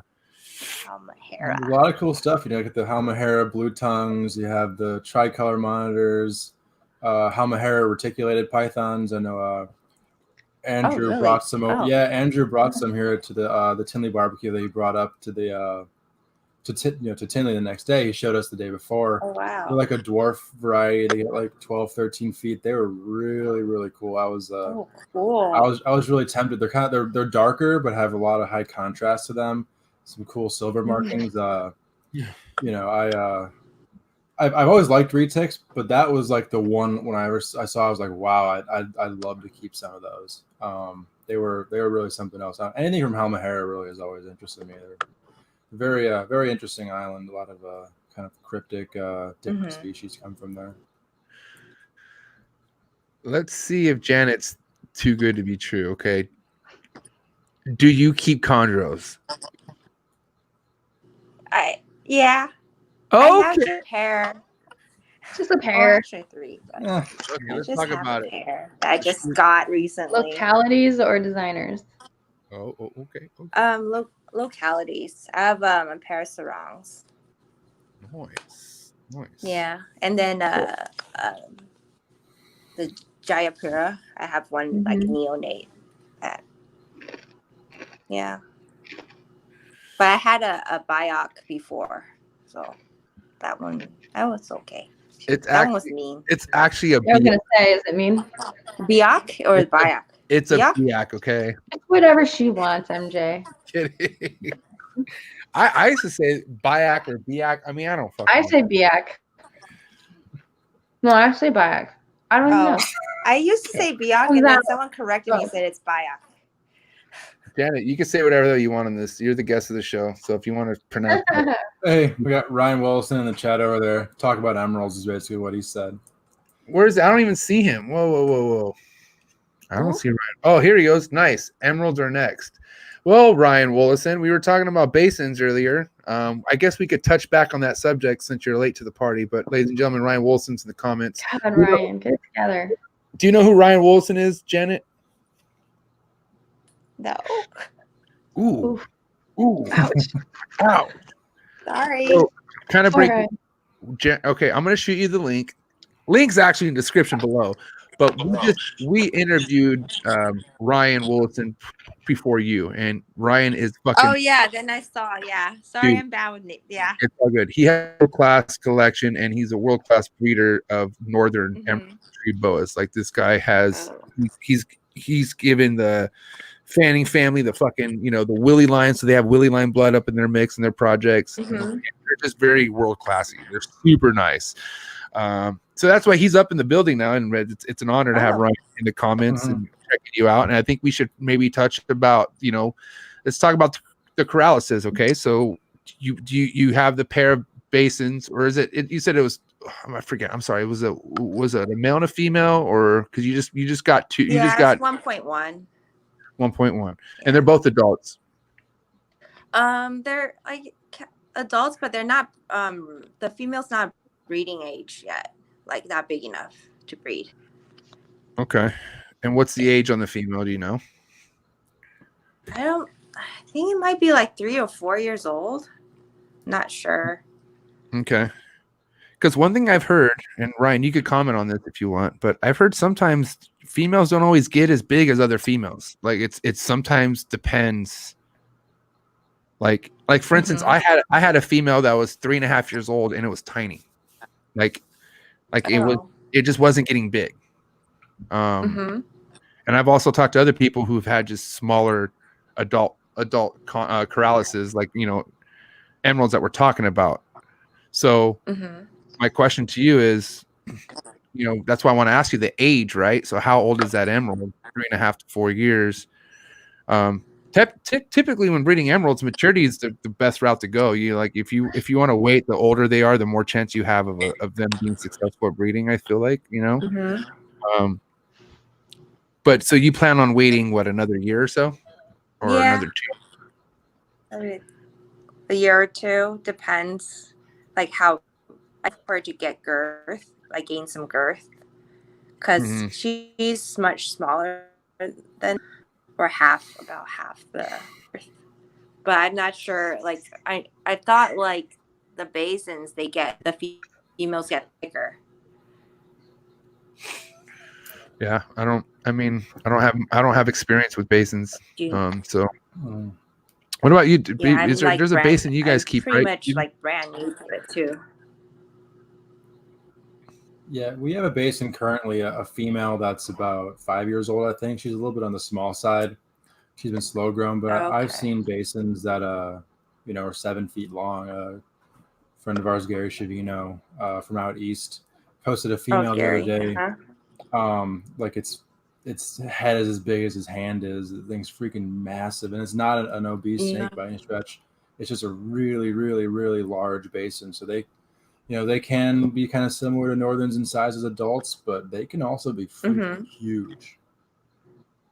Yeah, I think because I've seen only pictures of the really huge ones. That's why I thought like maybe mine's like not ready yet. Like I have to wait a few years. But I think with a lot of those arboreal, it's almost more maturity as opposed to size. You know, like an age thing. You know, 4 or 5 years old for a female, as opposed to being really big. You know, you can feed them up really, really heavy. You know, maybe cause health complications with them. But to like slow growing to like a good age is probably the way to go over that. But you know, it's been done both ways. But a lot of the times it seems like it's smarter to wait until they have that maturity. Yeah. Ryan's in the chat right now. Basically saying it's all about, you know, feeding regimen growing up and whatnot. And yeah, basins are, you know, getting bigger than the northerns are on a you know, routine basis most of the time. Other than the basins, Janet, are you keeping any like northerns or anything? the what? Other than basins, are you keeping any other type of like coralises? Like, are you keeping like emerald trees or even like? No, I kind of just jumped to basins because they were my favorite. Jumped right to the top there, you know. You can't go much higher than a basin. Yeah, just jump to the top. Yeah, I ain't even mad at you. Shit, can't be. I ain't hate you. That's hella good, man. No, I just like, why not just get the best one? And I just try to save up for that. That's the way to do it, honestly. Like, you know, a lot of people try to get their entry level, this or that. You know, they're buying, you know, cheap animals from shows and whatnot. Really, the way to do it is like you just said, you know, have that goal, shoot for it, and, you know, save up until you can buy that quality animal that you really actually want, as opposed to, you know, ones that you're gonna lose focus on in the short term. You know, get one that you have a long-term plan for. Actually, something you want to see through your entire collection, breed, you know, have its whole life. Yeah. Yeah, you can't hate on you can't hate on that kid who has the fast pass at Disneyland and doesn't have to wait and just fucking straight to the fucking. It is what it is. What are you gonna fucking do? You know what I mean? That's fucking Janet Lee. Janet Lee's ain't waiting no ride. She's fucking on the ride, which is a basic polling fucking everything. That's sick. I think it's amazing. Let's talk about what do you keep your basins in? Exoterra tank, or are they in a tub? What do you keep them in? I did keep them in an Exoterra, but because of the lack of humidity here, I changed it to like a tub, and then I put like PVC pipes in there, and so it's been keeping the humidity really well. So that's what I've been doing, and they're in like the temps about most around 82, but mostly stays within like at like 78 to 77 degrees in there. Does Steven, do you want to recall why Ryan in the episode before Janet said that it's not good to have PVC for corrals, like to have emeralds on PVC? Skinny. Or any oil. Yeah, he was just making a point of using rough perches. It's a more like natural texture for them, and thinner, more rough perching will like avoid tail deformities and whatnot growing up. I guess if they're on too large of a perch or one that it doesn't have enough of a grip for them, that sometimes they can have like deformed tails and whatnot growing up. But if you see good development in yours, even like because what I did with the PVC is like I like burned it to create the roughen texture, and it's actually a smaller one. Yeah, would that work? Golden then. That's, that's what it's the smooth. It's like the smooth surface with no sort of texture is what basically Ryan. It has. Yeah. So you're good. I didn't know you were on that next level, melting your PVC purchase. That's pretty cool. So yeah, I literally just did that this weekend. Sweet. Because before I had the normal like branches that you get at the reptile shop, but instead like I felt like the perches were better because they like it more and it's smaller. Right. So, yeah, that's why. Yeah. And then you're feeding them. Are you got them on like rats? Are they eating rats right now? Yeah, rats, rat pups. I try not to feed too big because I worry. And then I feed like every other week, and then maybe by the third time, like, okay, I have to wait for you to poop, kind of thing. Yeah. They're CBB though, right? Like these are captive bred animals that you obviously could import based on other basin. You know? Yeah. So, but Ryan, should she be so worried about feeding her basin a smaller rodent? I mean, because for the most part, I think we talked like a healthy emerald or a healthy basin could handle a good sized meal. There should be no reason for that snake to throw it up. Am I right or am I wrong? I mean, wait. I agree with that. No, because that's basically what we're talking about. Because I mean, even Forrest one time. So Janet, I had a snake. One of the last wild import snakes I had regurgitated. Okay. Mm-hmm. And then I got it to bounce back and Forrest is like, well, are you feeding it smaller meals than before? And I'm like, well, yeah. He's like, well, why are you doing that? You shouldn't be doing that. You should, if this animal's good, it should be eating what it was eating before. And as soon as I fucking bumped it to what it was, it regurgitated. So, yeah. So that means the snake probably had, I didn't get a diagnostic. I should have, but for the most part, the snake could not digest its food. So exiled, the snake was gone. It's no longer a part of my collection because I just can't have that in the mix. But it dawned on me like, dude, Forrest was right. And even Ryan brought this up that you should not have to worry that, meaning don't give it oversized, don't overfeed it, but you should not have to worry about the size of the meal as long as it's not on the overkill because of the digestion, waiting for like feet, waiting for a bowel movement. That could be one thing, if it hasn't, like I have one male who hasn't shit in like 2 months. So, yeah. So I'm not going to feed him. I'm not going to feed him a big, his normal feeding schedule. I'm going to let him kind of just figure his own out. But yeah, that's why I wanted to see what, I mean, maybe, if you have healthy ass basins, that they're acclimated, they're good, maybe you shouldn't have to feed it a small rat pup. I don't know. Yeah. I don't know. I'm just saying, maybe. I don't know. I think I just like worry and I baby them, but we want it to grow, right? Yeah. But I know they could that one could eat a small rat for sure. Cool. I just want to make sure you feel like you do have, if you do have a healthy animal, you could feed it a quarter. Yeah. You know what I mean? He wants to eat all the time. They're. Sounds like you have fucking really good pair of basins on your hands. So good for you. That's awesome. As far as a boreal goes, you have, we talked about your pair of chondros. Any other boreals that you mess with? Not really. I think that's it. But like, I first started out with carpet pythons. That's what I was breeding and everything. Carpet. So that's like semi-arboreal. So, but yeah, I mostly did that in the beginning. What do you have for carpets right now? But I don't have the collection I used to have. I just have a lot of jungles now, and then like one exanthic and stuff like that.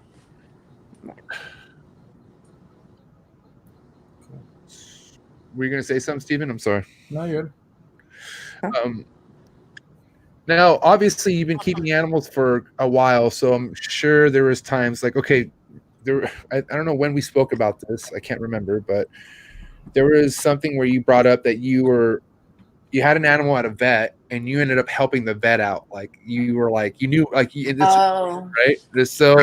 Yeah, my iguana.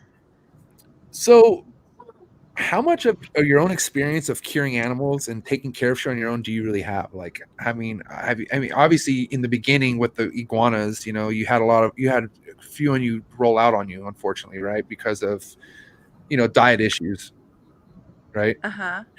So how much trial and error did you have to go through with each animal you worked with? I mean, was it always something different, or how much what? Sorry, you broke up right in the middle. Okay. Can you hear me okay? Yeah. So basically, like you said, you had some sort of experience to when you were with when you went to the vet, you realized you knew almost probably more than the vet did, right? Yeah. Okay. So what made you get that kind of knowledge? Like, what experience did you go through? Like, what made you, like, what kind of trial and error shit did you have to experience working with animals for you to even know that you knew more than the vet, basically? Like, I think because I read a lot, for sure. I read, like, there's this, like, iguana book that's, like, this thick. I read through the whole thing. And also, like, experiencing what I did with my first iguana's passing, I was able to note, like, certain symptoms. Like, everyone always says, oh, it's an iguana, they get, like, metabolic bone disease or, like, nutritional secondary hyperparathyroidism. That's the correct term. But yeah, they get that, but then they don't see, like, certain symptoms of, like, renal failure, which was mine with the swollen limbs.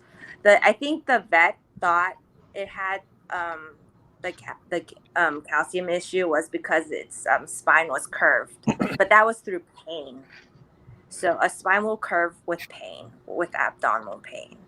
Yeah. So I was able to, like, tell the difference. It doesn't have a rubber jaw or anything. So it's just, like, certain things that I know based on, like, what I learned by just reading books and everything, like textbooks, not like just online stuff. And like from, like, what I've seen in person. So I hope that answers the question. No, okay. What's going to lead into my next question is, like, keeping snakes, right? Like, what kind of shit have you had to gone through keeping snakes? Like, for instance, retics, right? Retics are fucking a pain in the ass. Like, I've had retics literally push their face into where, the bottom jaw going that way, the top jaw is going this way, and they're like German tanks. They're like German tanks. They heal up really good. But, like, have you ever had have you had any bad, like, scenarios with a retic or, like, a bigger snake, and you're like, holy shit, like, you need to see vet, you need vet attention right away, or have they always just healed? The only time, like, one time I had a Partho baby, and its heart started swelling up out of nowhere. Like, I could feel its pulse in my fingers. That's when I had to go to the vet because I can't do anything about it. Its face was swollen too. But in the end, like, the vet couldn't really do anything. It just died, like, within, like, a couple hours. Damn, heavy. So that was another one. And then, like, I've dealt with different types of cancers in snakes.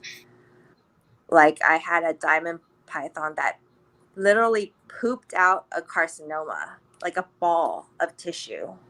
It just, like, came out of its rectum. What does a ball of tissue look like? It's insane. We did it like Wait, why are you laughing? Have you seen a ball of tissue before come out of a snake? I mean, I can visualize it. Yeah, it's like a ball. Whatever, Steven. But it was like, it's just literally like was eating fine and then pooped it out. And then so we had it, we got a biopsy of it. We actually did a endoscopy on it to make sure that the stalk and everything was removed, that there's no like visible tumor tissue, but that's impossible without actually testing everything. But then after that, the tumor, another ball of tumor came back within 3 months. Damn. So the carcinoma was like, it was not there, and then somehow came back. And then so that's when I euthanized the snake, because it's just, you can't keep going in and cutting things out. Yeah, it's terrible. But that's another thing. Yeah, I've seen quite a bit of things, more than one. Mm-hmm. I've seen like my chameleon was a pseudo hermaphrodite, meaning it had the what do you call it? The not crest, you know, the veiled. It has that, the male spurs and then the crest. Yeah. But inside it had eggs, it had follicles. So basically it died from being egg bound because the oviduct couldn't get through, and there was no like oviduct, so the eggs couldn't leave its body, and it had like full blown hemipenes. Damn. So Wow. That's yeah. Funky. Interesting. Yeah, so we kept the ovaries and the hemipenes for like a case study later on. So maybe me and my vet friend will do a research thing, because there's no reported cases of that. So That's wild. I've seen a lot of like weird stuff.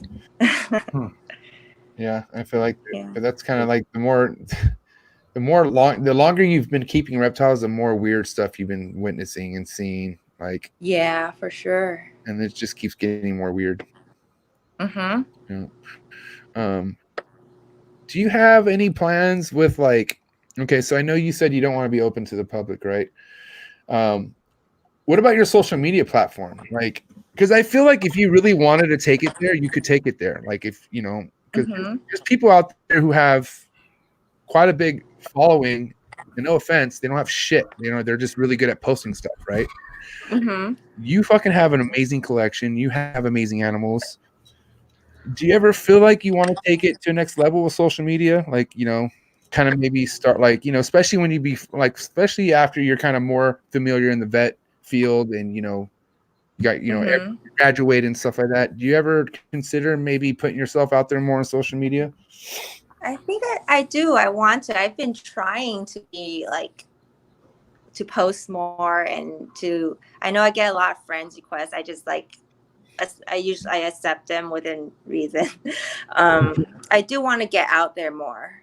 And then I always like, I'm open to helping people. And if they need advice, I'll like help the best I can. Things like that. I do want to make a difference in the community for sure. Mm-hmm. Yeah, I just like, sometimes I don't know how to do it, but like social media and like posting is the best way I can. But yeah, I think it's consistency. Like, it's just doing it like one after another. And then especially with something with Instagram, I mean, I don't know. I mean, Instagram's broken. it's I'm so new to Instagram. Instagram's broken. What Desiree said. Can't get anywhere with that anymore. I'm all about TikTok now. Shit. Yeah, I don't have that. Like a new thing. There's always a new thing, dude. And it's like I'm still stuck on Facebook. I don't do TikTok or like do Twitter or whatever. I've never done that. I never got on Twitter. Oh, okay. But I mean, I feel like for Instagram, getting shout outs is definitely helpful, because I didn't have much of a following until like Brian BARCZYK started doing shout outs, because you know, he's got a lot more followers than I do, so that helped a lot, just reaching out that way. Cool. Yeah. So anyway, something kind of circling back around your facility you're building out in California. Explain a little more about that. You know, what are your different goals with that facility? Is it focused on breeding? You know, you're talking about the croc monitors. Is there anything other than that you're very focused on with that facility? Kind of explain a little bit more about your plans for that and the direction that you're going in. I wanted to make a facility that's like better for the animals, just like, you know, just to create my dream enclosures. Like I really wanted like an indoor enclosures for the monitors, but also extend to the outside. So they have like outdoor and indoor. So I could keep them in during the winter and then let them out during the spring and summer, things like that. Like I want to like have brand new enclosures for all the rutets, and like more like it'll have like a different, like a temperature controlled room for like the cooler species, things like that. And then outside of it all, I'll have my tortoises. Like I do want to breed my Aldabra tortoises. They're really big right now. They're about, I think 3 feet now, but they're like almost like 200 pounds. So I want to breed them in the future. Probably near future they can breed, but that would be awesome. Yeah, and then I would love to like be, because I've never had a place of my own, or like had the enclosures that I was like proud of. I wanted to make everything perfect so I could like invite people over to see everything, like not to the public, but like to friends. Right, yeah, for sure. I just really want something I could be proud of. Yeah. Not like living in a trailer right now, and it's temporary, dude. Day by day, that's all you got to keep telling. It's temporary, yeah. I mean, yeah. But it's like when I got the house in Arizona, I had everything set up almost perfect, and it's just like. But really, Arizona? Do you really want to be? Do you really want to be in Arizona? Now you have a chance to be in California. I don't want to be in Arizona anymore. I think I've had it after like everything that happened. I mean, no offense to Arizona. I don't have no. I mean, I got a couple homies in Arizona. Arizona's cool. I'm just, I think okay, so Janet's from California, so she's already a Cali girl, right? So, yeah, I grew up in Cali. Exactly. It's hard to take the Cali out of a Cali girl. You know what I mean? And especially for Cali guys too. You know what I mean? So that's why I'll never leave. You know, I mean, our laws suck. Don't get me wrong. There's a lot of things I have to do on the low, but that's just how it be. You know what I mean? I love being Southern California. I'll never leave it. It is what it is. You know, we got 24-hour talker shop. I always talk about this, but yeah. So it's awesome that you have a chance now to, new chapter of your life. You get to bring something new back, right? You're going to be in California. How big is the facility going to be? Or everything's going to be on your property. So you plan on living where your animals are going to be, right? Is that correct? Yeah, exactly. The steel building, it's 40 feet by 60 feet. Okay. And the property itself, it's 3 acres. So. Wow. It's pretty good. Are you gonna get any cool mammals? I want horses. I love to horseback ride. I want a Arabian. I just love them. Are you planning on getting workers? Probably. I think I need workers with my schedule as a vet. Oh gosh, I need someone to help for sure. Is your property nearby a Home Depot? Yeah. Oh, I know you're straight. Going there. You could get a good group of people to get something done right off the bat. Like right off the bat. But to help with reptiles, that's like building things. I'm talking about we're talking about like maintenance. You know what I mean? I'm talking about. Oh, okay. Yeah, let's talk about like the stuff have you seen the Tiger King? You saw what his employees did, right? All the dirt. No, I haven't. I have to watch. Shoot. Okay, damn it. I forgot. You haven't seen it. Wait, are we talking about Mexican labor? I'm serious. Yeah. Yes, Desiree. Yes, we are. Just didn't say it out loud. Fuck, dude. All right, I don't have filter anymore. I'm Oh, this is unfiltered. everything comes out really like This is deep unfiltered. and So you're dark right. and shit. This is unfiltered, Desiree. Your vibe is correct. You're good. Well, good, because They charge a We lot. tried that Everyone's hired them. Oh my gosh. yeah, what's $12 an hour? I thought it was like $40 supposed to be an like hour, $80 an hour. Whoa! What are we talking about? Right? Are we talking about the employee rates out in front of Home Depot? They're that expensive? I thought. Yeah, I wanted them to clear out my weeds. Who's that? I just wanted them to clean rodent tubs. Who's $12 an hour. I'm not kidding you. Well, dude? You gotta. they charge me 20 and more. You gotta set the price, man. It's like literally. Did you show them little Caesar pizza boxes? Like, look, we are set. Maybe I should have. That might have worked. Presentation's everything, Janet. I'm telling you right now. Either way, I hope the rates are good that time you swing by the Home Depot whenever that date is. But you have support. What I'm going to say is, Janet, get some little people to mentor, not little people, but people who want to mentor, and take a load off your hands, man. Okay. If you want horses, it's going to be a whole nother level. Horses is a lot of that's a whole nother level of keeping anything. I'll tell you that right now. My aunt keeps horses, and she's the toughest lady I've ever met. She's fucking literally like a horse.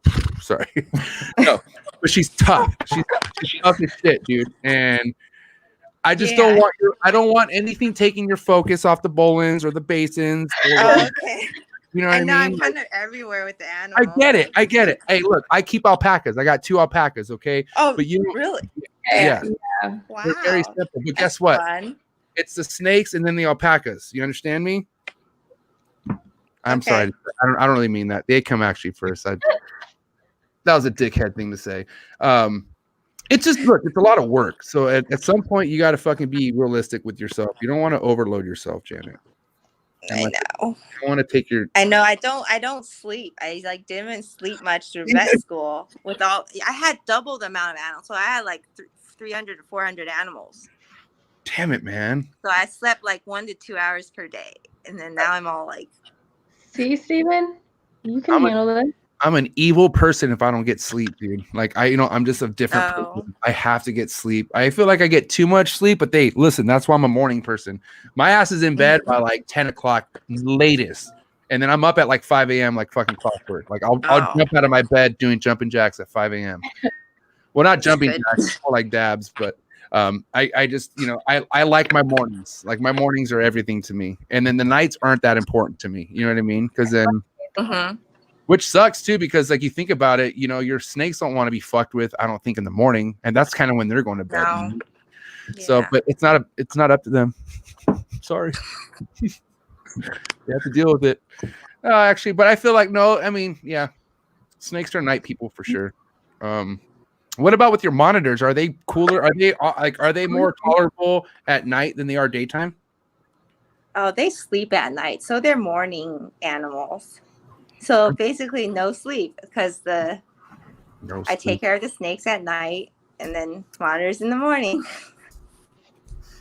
So there's nothing for you, right? No, I get like afternoon naps maybe. Scary. I don't know. Could it be the 50 retics? I'm just kidding. Because I mean, dude, I'm sure you're maintaining those every day. Like you see retics every day of your life. Yeah. But it's gotten better, like once you have a system. But I'm really thinking about downsizing on the retics. And are your retics for the most part, are they adults? Are they juvies? Are they sub-adults? They're sub-adults and some juvies. I had more adults before, but yeah. Give us a shout out. Handleable. Give us a shout out on a retic breeder out there that you look up to a lot, or if you would recommend. Like, let's say there's somebody out there who's like, man, I want a retic. You know what I mean? I want a mainland. Like, who would you recommend? Like, who's somebody out there that you feel is somebody worth checking out in the retic world? For sure, John Cashman. Okay, he's good, and then Sal. I forgot his last name, Valletta, and he's in the East Coast. And then Eric Lee here. Eric Lee, dude. Eric Lee. That motherfucker. I mean, I don't know him, but I know enough that he's fucking legit. Yeah. Andrew. Yeah. My boy Andrew. Andrew talks highly of Eric Lee. And basically anyone who Andrew talks highly of, I instantly research them and I look them up. And you know, Eric Lee, I don't know if I could be wrong because I thought you didn't have an Instagram. So I don't know if Eric Lee has an Instagram, but I don't think so. So I'm actually at his place right now. Oh, really? Tell that dude he's in his room. I don't know. He's hiding. Eric Lee. Wait, I was just helping him sex retics. That was fun. Wait, Eric Lee, Janet Lee. You don't. You wait a minute. You aren't brother and sister, are you? That's like an inside joke to certain retic people, but no, we're not. Here, he's here. Here's Eric. Let me see Eric Lee. Eric Lee, ladies and gentlemen, where's he at? Hey, what's up, guys? Eric, how you doing, buddy? What's up, man? Huge fan of your projects. Huge fan of your projects. Thank you. You're killing it. Thank you. You came highly recommended from Andrew Acevedo. You know who Andrew is? Yeah, Andrew. I talk to Andrew and Garrett and all them on a pretty regular basis. Highly respected, my man. You're killing it, bro. Thank you. Good to see it. Thanks for letting Janet do this in your house. I really appreciate it. No worries. Yeah. Oh yeah, Eric Lee, ladies and gentlemen. Look him up on Facebook. He's so cool. Damn, that was a legit celebrity appearance right there. Thanks for doing that. I know. Do I owe you more for this? Did I have to shoot PayPal? My sponsors are here, so we're good. Just shoot the digits. No, dude, that's legit, man. Awesome. That's cool that we no, for reals. Eric Lee is somebody who within the last 6 months I've, looked, been following his Facebook work and shit, and dude, the dude's killing it. He has a lot of cool high super dwarf percentage fucking projects going, and I'm talking about nobody's doing this shit like Eric is, he has his own specific taste of what he's doing with his projects, and I'm getting all excited and shit, dude. That was really awesome. Thank you. That was fucking It's like a guest appearance of for reals. Yeah. Steven's not that excited. Whatever. Just what I mean. I didn't know what it was, but I also don't do retics. So you don't do retics. This is why I also have my own trap talk with MJ, so I could talk about ball pythons too, because I can't talk about ball pythons on this. Exile. I love ball pythons, MJ. I like pythons. Wait, you're cool with ball pythons? Yeah. Cool. So we got ball pythons. We just don't talk about ball pythons. Whatever, Steven. Janet. Janet, what about? Okay, let's talk about ball pythons. Do you fuck with ball pythons, or are you just nah?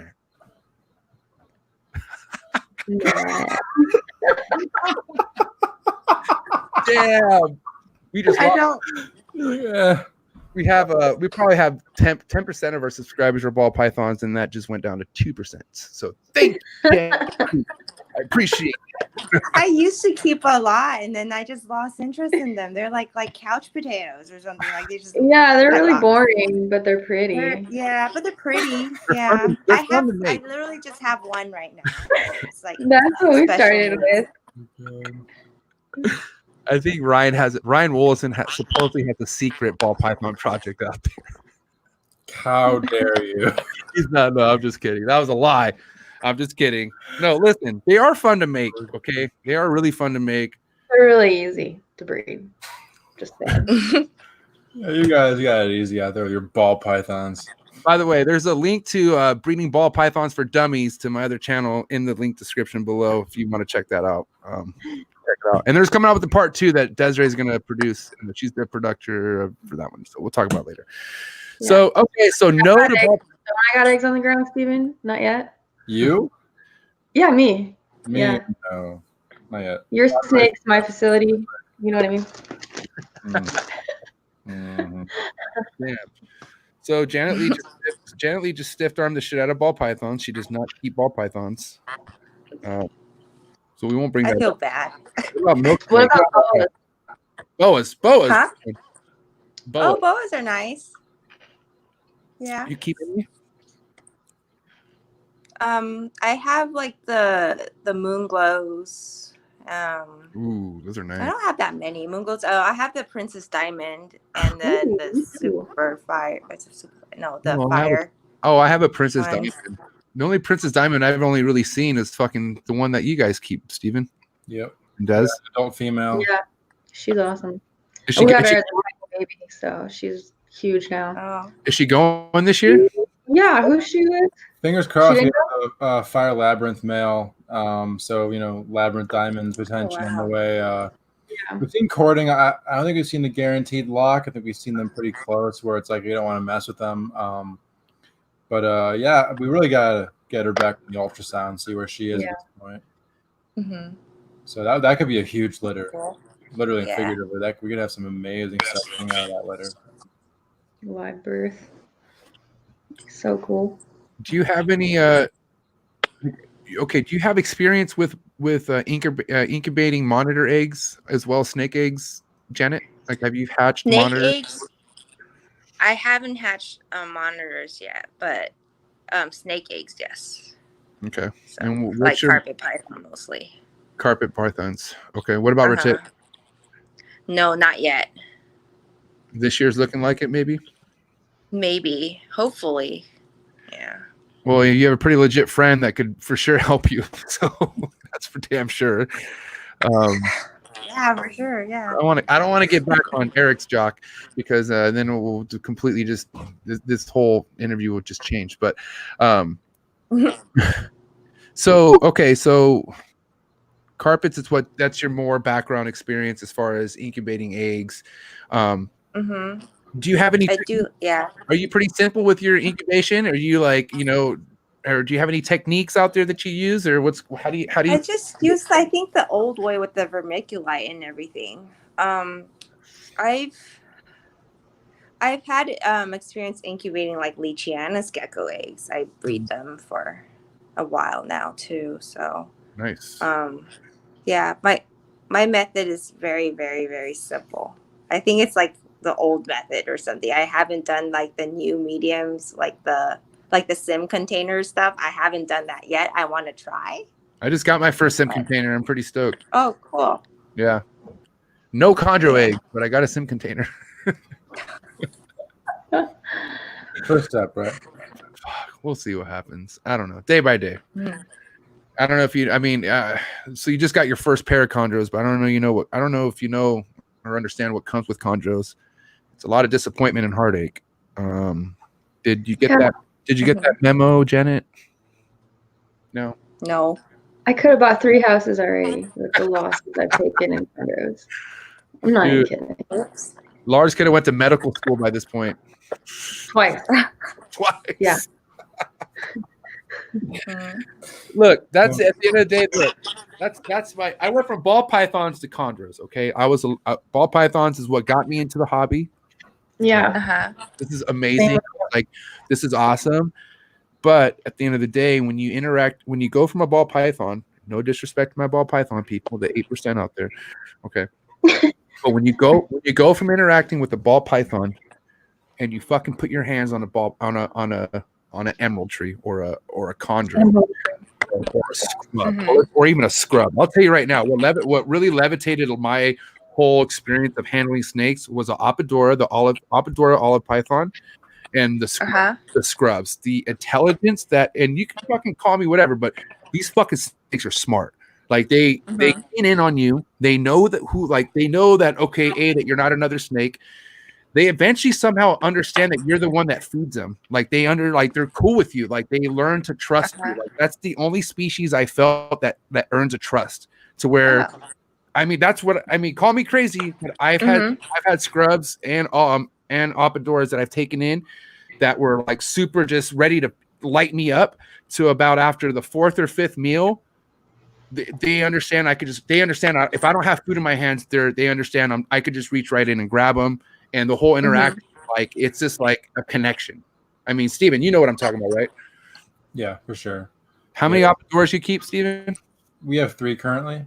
2.1 and then 30 something scrub pythons. Oh wow. So that's a lot. Yeah.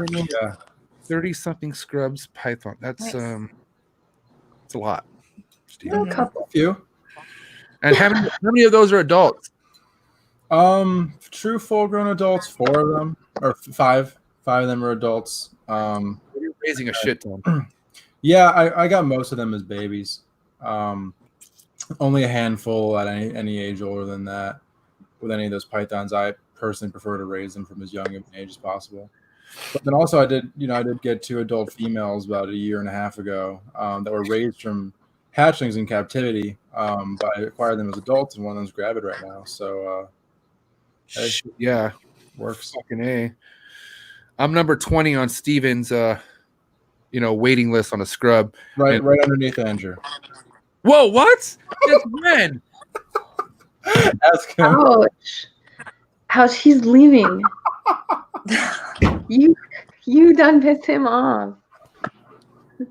No, really, that's bullshit. Come back, Henry. I gotta lie. Okay, I was gonna say the 19 people ahead of me were Steven KUSH. No, it's like, I'm not happy right now. See, my face is turning red. I can feel it. I can see it. Back to Janet Lee. Janet, we're gonna table this right now, Steven. Sick bastard. The Halmaheras. Did I say it right? The Halmaheras? Halmahera, yeah. Woo. Say it again. Say it, Desiree. Halmahera. Woo. What are the size of your Halmaheras right now, Janet? They're small. I think they're yearlings. That's what, yeah. And you got those from Joe, right? They're small, yeah. And wait, how long have you had these for? I only had them for like a month or 2. I haven't had them very long. But they're eating good? They've already eaten for you? Oh, yeah. They eat like fine for me every time that I feed them. that's good.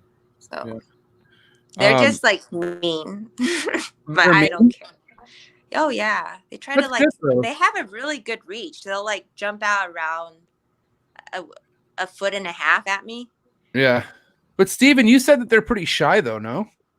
Halmaheras compared to other scrubs, at least from what I've heard in my experience, a little more reclusive. But captive hatch male we had the other day was kind of giving me a run for my money. And yeah, his reach is just ridiculous. With scrub pythons, like that they can strike. It's like croc monitors. You know that they're fast. You know that they're capable. And then you see it and you're like, oh shit. Whoa. And the thing with scrub pythons, like you know that they're fast and you know they have that strike range. And you see it and you're like, oh gosh, like that really was a ridiculous strike range. Yeah. I didn't even know they had such a strike range. I was like, oh, okay. I think that I started learning that like any animal that I get in, if it has some sort of a crazy aggression, especially at a small age, it makes me happy because I know that they're down to eat. Like, you know what I mean? I feel like that. Oh yeah. That was especially with chondros, because I shout out to my boy Joe, but man, I dipped into the import game for a while, and that was a nightmare. Like it was like because I ended up getting a little too ahead of myself, you know what I mean, and not getting animals acclimated the way I wanted to, so I lost a lot of them. It's typical shit you deal with when in the imports. Like if you fucking want to get imports, it's you're throwing the dice every single time.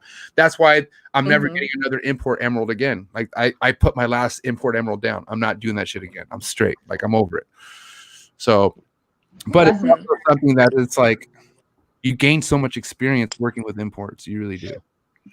Like it kind of puts you on another pedestal, another level.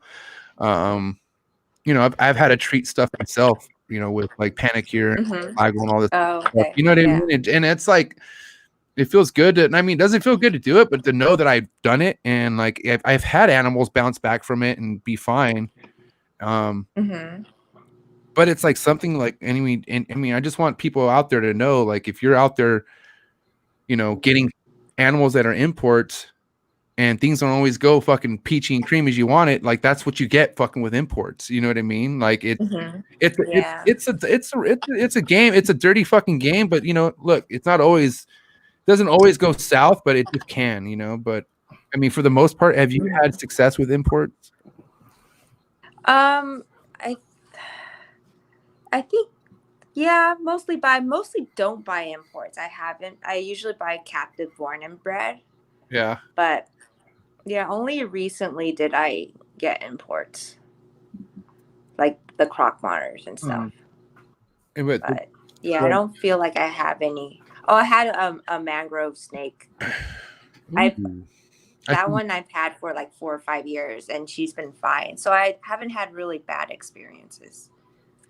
Trying to breed that mangrove, or I want to. Like I got a male, but he's an import as well. But he hasn't been able to eat on his own, so I have to I've been assist feeding, but I have 3 adult males.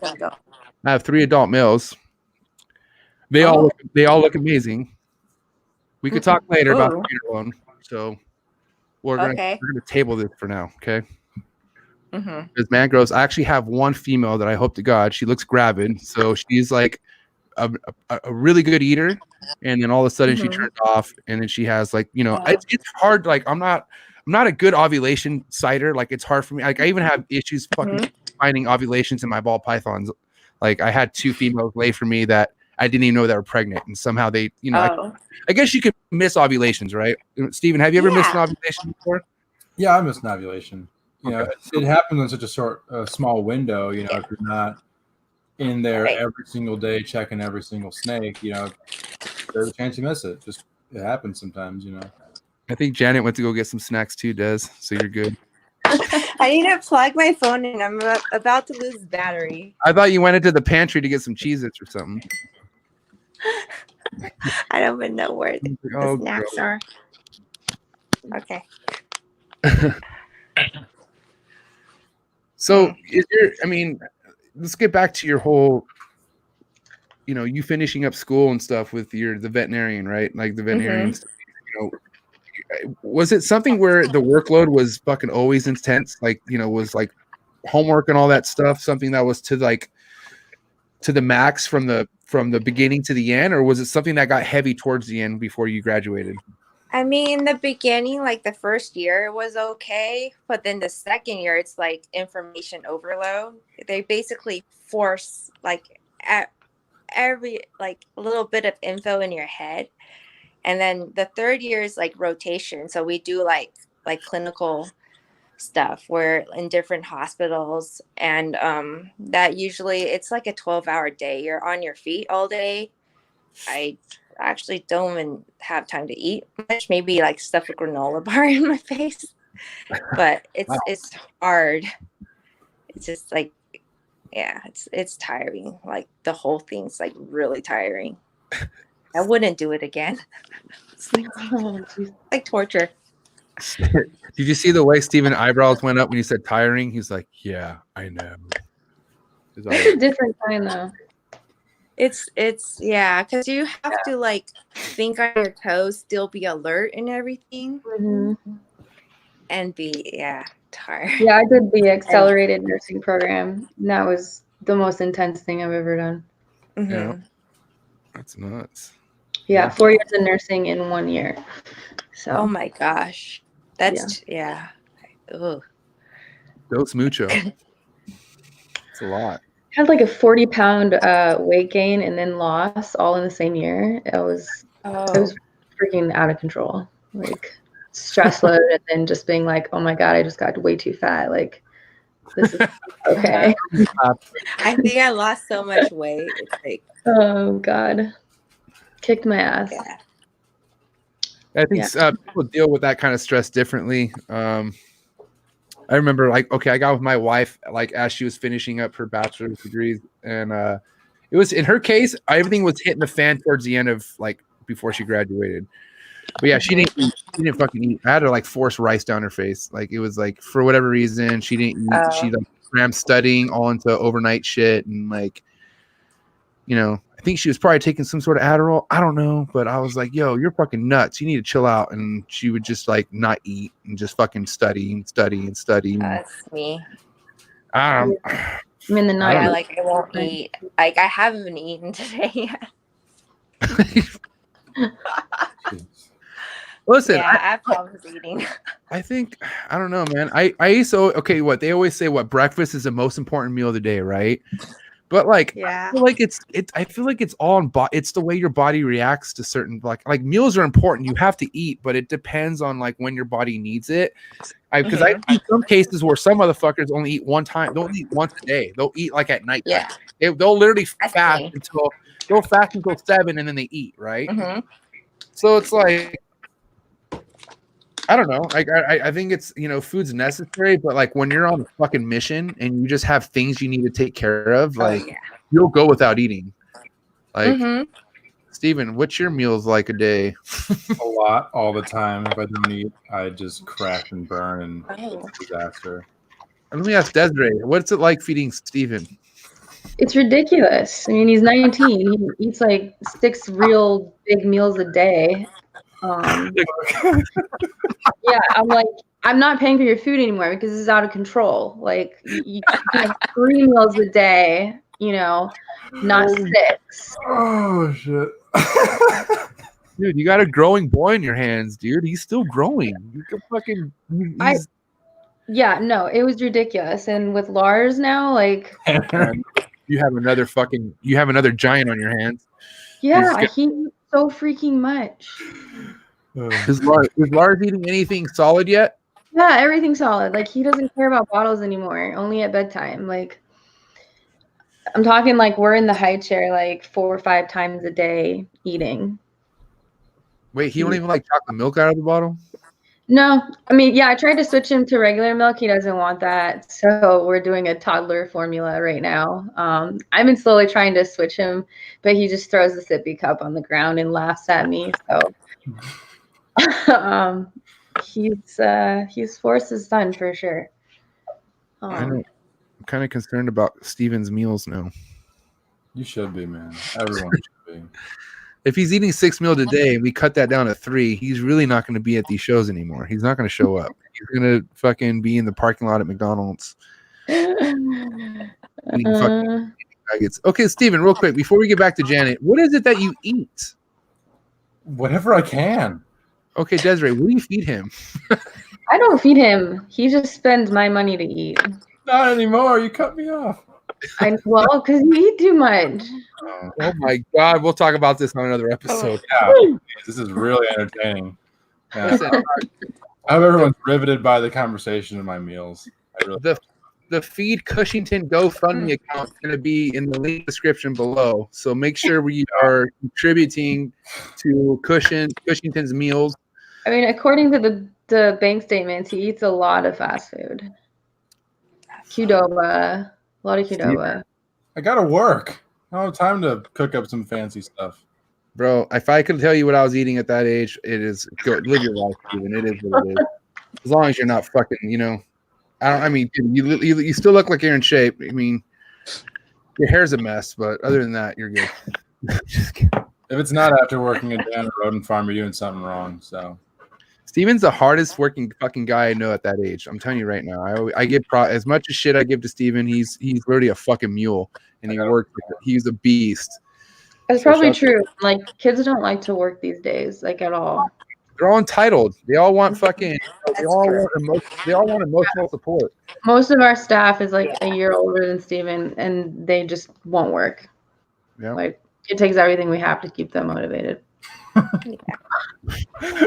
do you really feel, Dad? Let's call them all out on live. The live. You guys don't want to hear what I have to say, because I'll go in there and fire everybody before hiring new people. I don't want to work after. He was workload. That's why I have to stay away sometimes, because I just go in there and get pissed off at literally everything. Like, it's a mess here. It's not organized there. Like, just going on and on and on. Like, there's too much bedding in that bag. Like, you wrote it on wrong. Like, their L's look like C's, so it looks like it says colossal rat, but it's supposed to be a large rat. And like, yeah, I let Steven do it because I'll freak out. I have a fucking. I freaked out so bad everyone quit one day, and Des had to talk. And then I had to get them all to come back. Like, it was fucked. Like, if anyone out there is good at not pissing people off, let us know, because we're obviously very bad at that. So Janet Lee. Shit. My AirPod's dying. Oh my Lanta. Oh shit. Janet, so like maybe you shouldn't have employees. What? I said maybe you shouldn't have employees. Well, I mean, that's why I was, mentioned. Never mind. Listen. Can you hear me? Yeah, I could hear you. I will mention one more thing about Tiger King, okay, Janet Lee. Okay. These motherfuckers make everyone else do their filthy work for them, okay? They don't do anything themselves other than run the show, okay? Mm-hmm. I don't know. I'm just saying maybe not get employees after what I'm hearing after Desiree and Steven. Well, but I got a little At least one. They only get paid $100 a week over there too. But listen, they're volunteers. Oh, you know what? I thought about volunteers. It'll be like an internship for vet students. So I'm gonna. I'm looking for volunteers right now. So real quick, if I could give the first shout out in the podcast in the comments, Emily. Emily is girl power all the way. She says that she wants to be you someday, Janet. Aww. Yep. So Thank you. Right. So shout out to the girl power. You know what I mean? I don't even know where I'm going with that. I just know that. That's so sweet. What, Steven? What, Steve? You got something? with it? Where does Emily live? Emily, she's in Chicago. No, I know she's somewhere in Illinois. Right, Emily? Are you still in like the next state over? Just break the quarantine. Come on, reptiles. I know she's come on over, Emily. She was like, oh yeah, she said she was, I know where I was going with that. She's saying if you ever need a helper, she's there to help you. Oh, okay.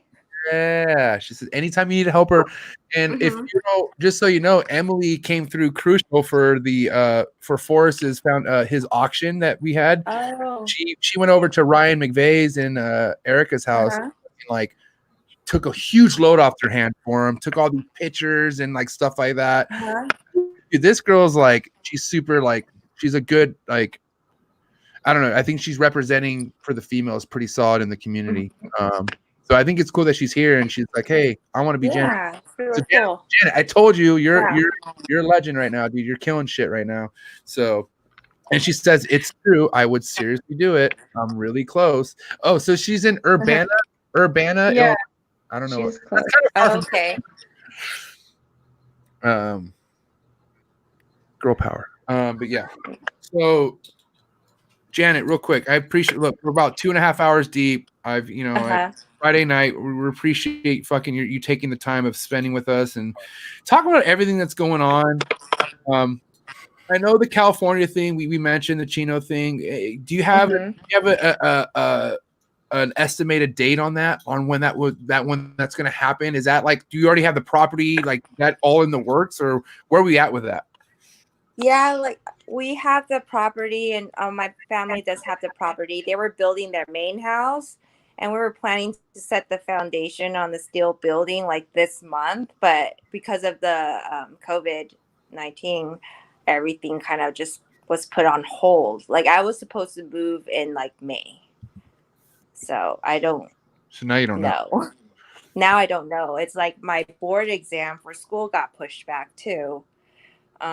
Just everything's just kind of like up in the air. So, but hopefully by the end of the year, like everything will be. But I just want to kind of move back as soon as I can, but not if this whole thing's going on. Right. Yeah. I just realized there's a topic I wanted to bring up and I didn't bring it up, so I'm gonna bring it up now. You keep and collect birds. Or I did. You did, or you don't know more? I have like one pigeon that I raised up since it was like a day old. But I had macaws and like cockatoos and everything. But you have experience with those.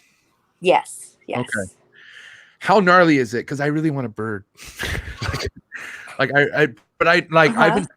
got a good friend named Joel who has he got a macaw, but like literally he says that it's nice to him, but attacks his girlfriend. Like he doesn't like. Oh yeah. And then I've heard other scenarios like of just like them being wild and stuff. So like, with your experience, like what is it like with them? Like, is it almost like monitor keeping? Like fucking a little like for birds, it's best if you get them young, especially macaws. Because I had a scarlet macaw, and they're known to be like crazy, but mine like me. You definitely, when you go see them, like work with them, like go through a few visits with him, see how he likes you. You let the bird choose you. You don't choose the bird. Right. That's the thing that's different about them. Because like usually like there's like birds, they will like one or two people in their life, but like for others they'll just hate them. You get over it.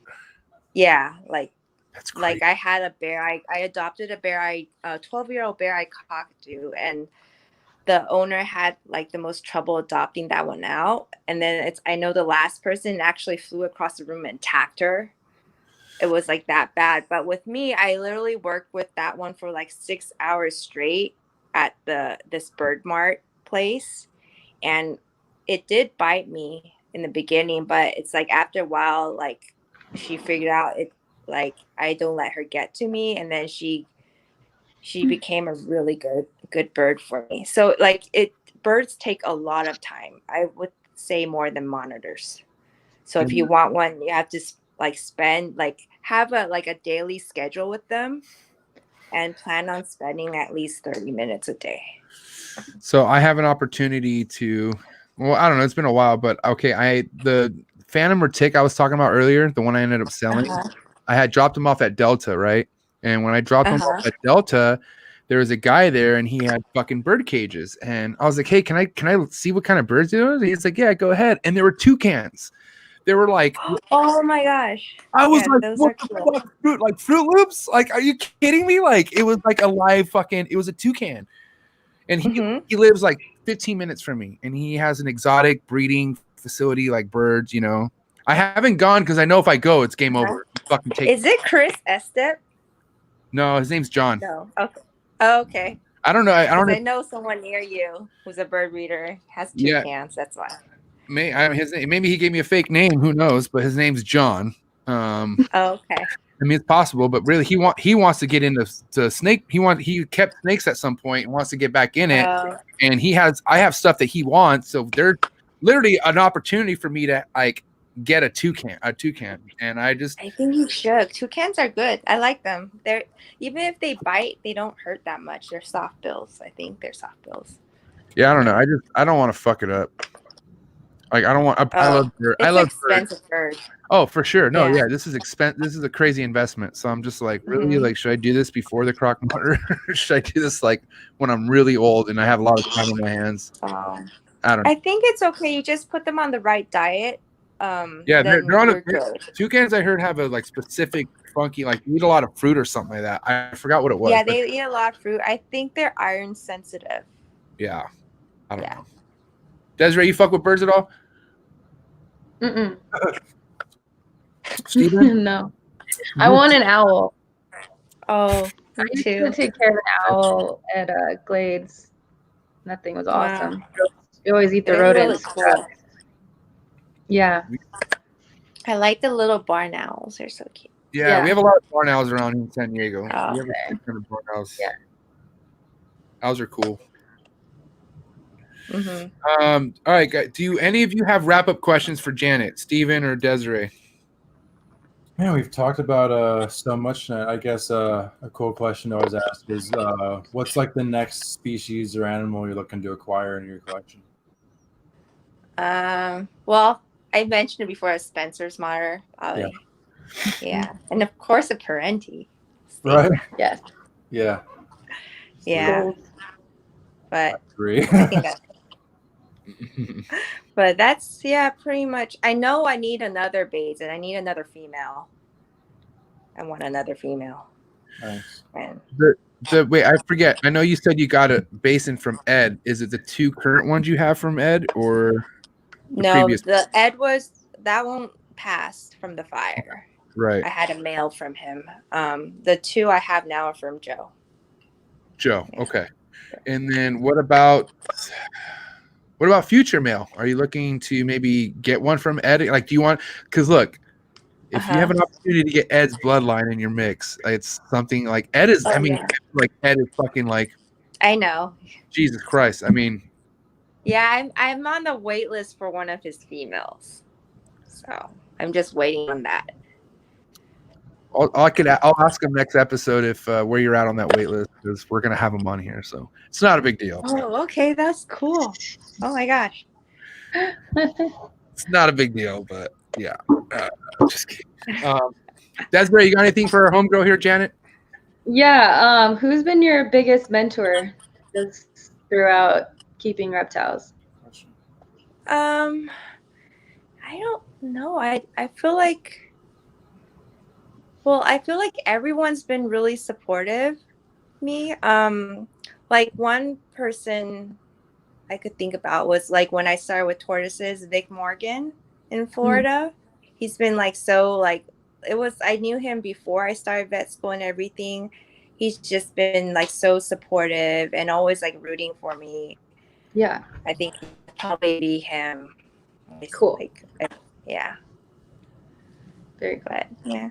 But for veterinary wise, it'll be Dr. Heather Bjornebo. She like mentors me through the veterinary side with the reptiles and everything. What about for like monitors? Do you have anyone in particular that you? Actually, no. Like I kind of just learned by myself. Yeah. So on the monitors.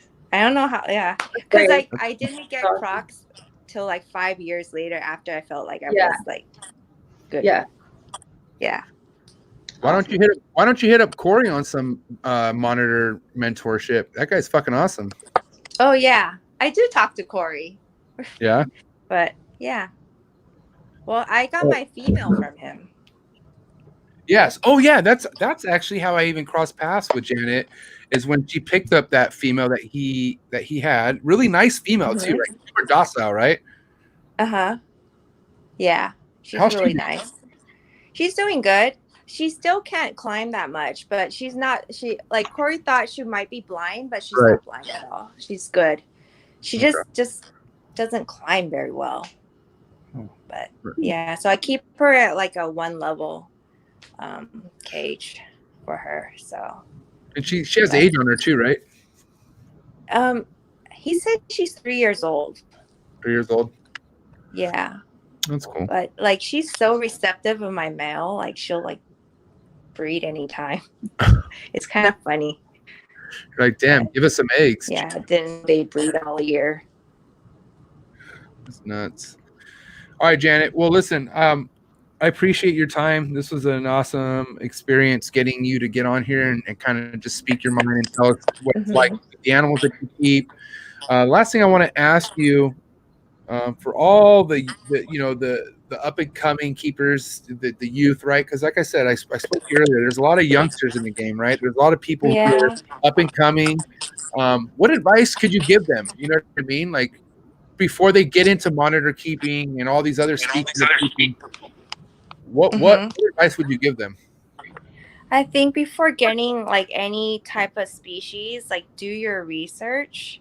That's so important. Like be prepared for like what enclosure you need, like any long-term care, like know like how big a monitor is going to get, like what size you'll need, like plan for like a forever home for them, and not just, I just don't like it when people just like buy because of like they want the animal and then later they figure out, oh, they're going to be too big and then just sell them. And it's like monitors, they like build a bond with you. It's like a dog. You wouldn't just like get rid of it, right? So it's like just do your research and also talk to other monitor keepers. That's important. And then always like plan, like have some savings for veterinary care. That's always important. I'm gonna say that. Yeah.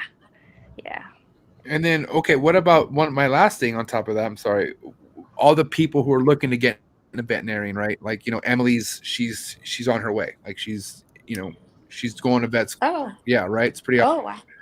But for the people who are considering that, right? What advice do you have for them? Like what's the best kind of advice you could give to somebody who's interested in getting into the veterinarian field? Like just keep pushing forward. Like do your best. There's a lot of times where you just get down, you feel like depressed, and it is a very like hard path, especially like getting into vet school is hard, but getting through it's even harder, especially with what you need to do in clinics, like the emotions you have to deal with, dealing with clients, like putting down animals, everything. Just be prepared for that and just keep pushing. If it's your passion, go for it. Just keep going and just don't stop. Yeah. Hell yeah. Don't stop. Don't stop. Can't stop, won't stop. Janet, please, dude. Honestly, man, this has been a real treat. We loved your story. We loved everything you told us tonight. I appreciate you so much. Thank you for giving. Thank you for having me. Thanks for putting up with the reception and all that other stuff. You really didn't have to. Sorry about Steven. I know he was probably rude, but honestly, thank you so much, Janet. Thank you very much. We'll talk about the mangrove stuff. Don't trip. Okay. Yeah, but have a good night, okay, Janet? We'll see you again. Thank you guys too. Bye. Ladies and gentlemen. Bye. It's nice meeting you. Yeah. Right, You too. All right. Woo! That was pretty dope, guys. I'm not gonna lie. That was fun. It was cool to have a female guest. Actually hear things and like, dude, the things she was talking about that she keeps, like, fuck, like, it just kept getting cooler and cooler and cooler. I was like, holy shit. Especially the monitors. Especially the monitors, right? Yeah. What was your biggest takeaway from this, Steven? I mean, I can't really say one, man. It was, the topics ranged very far. It was, awesome to hear from somebody who keeps such a diverse collection, and, it's kind of inspirational that somebody can have that many different species and still be up on all of them, hitting all the different needs that they need to, and having success too. Right. What was your insight on this, Des? Vet care. It's important. Yeah.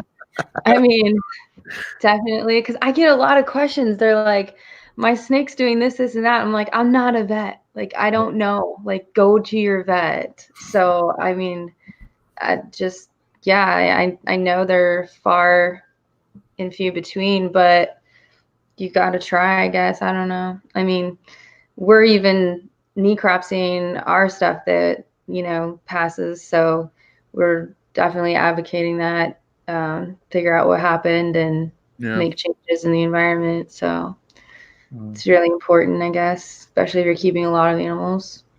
Yeah, 100%. And I think it's just going to give you a peace of mind too. Like, you don't want to play a guessing game. Like, what the fuck's wrong with my animal? If you really care about that animal, you'll just go figure it out, Yeah. Yeah. And if you're sending it to the right place, I mean, it can be pretty affordable. And and she even, let's see, Janet even gave us a fucking site that we could go to, which kind of gives us the reputable exotic fucking doctors in the United States. Yeah, I think Emily put that on last time too. Dude, crazy. There's less than 30. Like, that's nuts. Yeah, I know. That's like making it difficult for us to even keep shit. But we got to learn, so it is what it is. But hey, Desiree, I appreciate you being here. I know. This was fucking awesome. How do you feel? This was my first podcast ever for 3 hours, so I feel pretty good. Nighttime is the hardest for me since Forrest left, so it was cool to interact with some people. And I have to take pills to go to bed, unfortunately, right now, but it'll get better. So, well, hey, maybe getting you on the podcast for 3, hopefully 4 hours each time will kind of get you mentally drained from hearing me talk and watching Steven just fucking go to sleep. I'm just kidding. No, but honestly, man, I could tell you what, Desiree, you are so missed. Everyone fucking loves you. And I feel like this was a big treat. Like, honestly, having Janet was fucking amazing, but having you a part of this, not expected, but you're here. I want to tell you right now, you're very inspirational. You're you're putting people on right now. So thank you for being here, Steven. I always give you the fucking my hats off to Steven Cushington, because he fucking puts in I don't know how many hours a day and still gives me the time of day on this podcast. So my heart, you too. I fucking love you guys so much, man.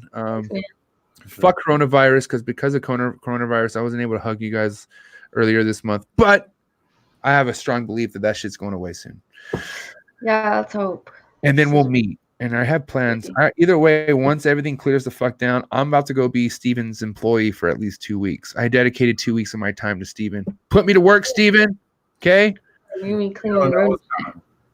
Okay, before we end this, what kind of fast food do you eat? I need to know what the fuck. Like, what do you eat? Are you like, what is it, like Whataburger? McDonald's. I wish. It's Indiana. We don't have that up here. We have is Five Guys. What are you eating? You're eating Five Guys is amazing. No, I said that's the fanciest thing we know. Trust me, Five Guys is a treat. It's a treat. It's like Wendy's Steak and Shake would be like the high class go tos. McDonald's is like that. I feel like a piece of shit. Burger King has won the line, and McDonald's is way too long, and no one's a Burger King. Burger King is taxed. Why is Burger King so taxed? Like, fuck, bro. Like, I mean, when the Whoppers are on deal, then it's cool. Like, when they have the Whopper 2 for something, then that's legit. But other than that, Burger King's fucking taxed. Yeah, I'm like, I order them. Look at the freaking screen. I'm like, got fucked over. Like, my order's in the double digits. Like, fuck that, you know? Like, that shit calculates pretty quick. I'm like, fuck you, Burger King. Hey, we're gonna stop being fat, even though fucking whatever, Steven. Guys, all the viewers, everyone who tuned in, thank you tonight, man. This was a treat. I appreciate everybody in the comments. Fucking next week is gonna get heavy. It's gonna get heavy. I haven't told Steven or Desiree this, but I think we have a back-to-back next week, which we'll talk about in a minute. I ain't gonna a back-to-back, meaning like we're gonna be up till 3 o'clock in the morning. No. Unless like Thursday and Friday. No, I don't do that. That's not how I work. Yeah, we're gonna do like a Friday. Probably have to do a Friday, Saturday, due to an international guest. An international guest, okay? Coming out of Portugal, if you know what I mean. You know what I mean. I'm not gonna guess. People I think you guess. Steven could guess. Excited. But what's even heavier? What'd you say? What did I say? I'll wait for a surprise. Bless you. She sneezed. Bless you. No, but guys, next week's gonna get heavy. Okay, so look, all you arboreal freaks, all you fucking, you're dreaming to keep emeralds like me, dreaming to keep a basin. You guys are gonna want to tune in next week. It's gonna be fucking amazing. Okay, and like I said, back to back. Look for Friday and Saturday because it's gonna go down. It's gonna go heavy, and yeah, we'll talk about that. Me and then Desiree and Steven, we'll talk about that when I hit the end on broadcast. But hey, guys, don't forget Cold-Blooded Cafe, #1 produce rodents in the United States, $30 flat rate shipping. You can't fuck with them, man. They're the best. www.coldbloodedcafe.com. Steven Kush killing it on day-to-day. Desiree, my love, you are amazing. Thank you for being here.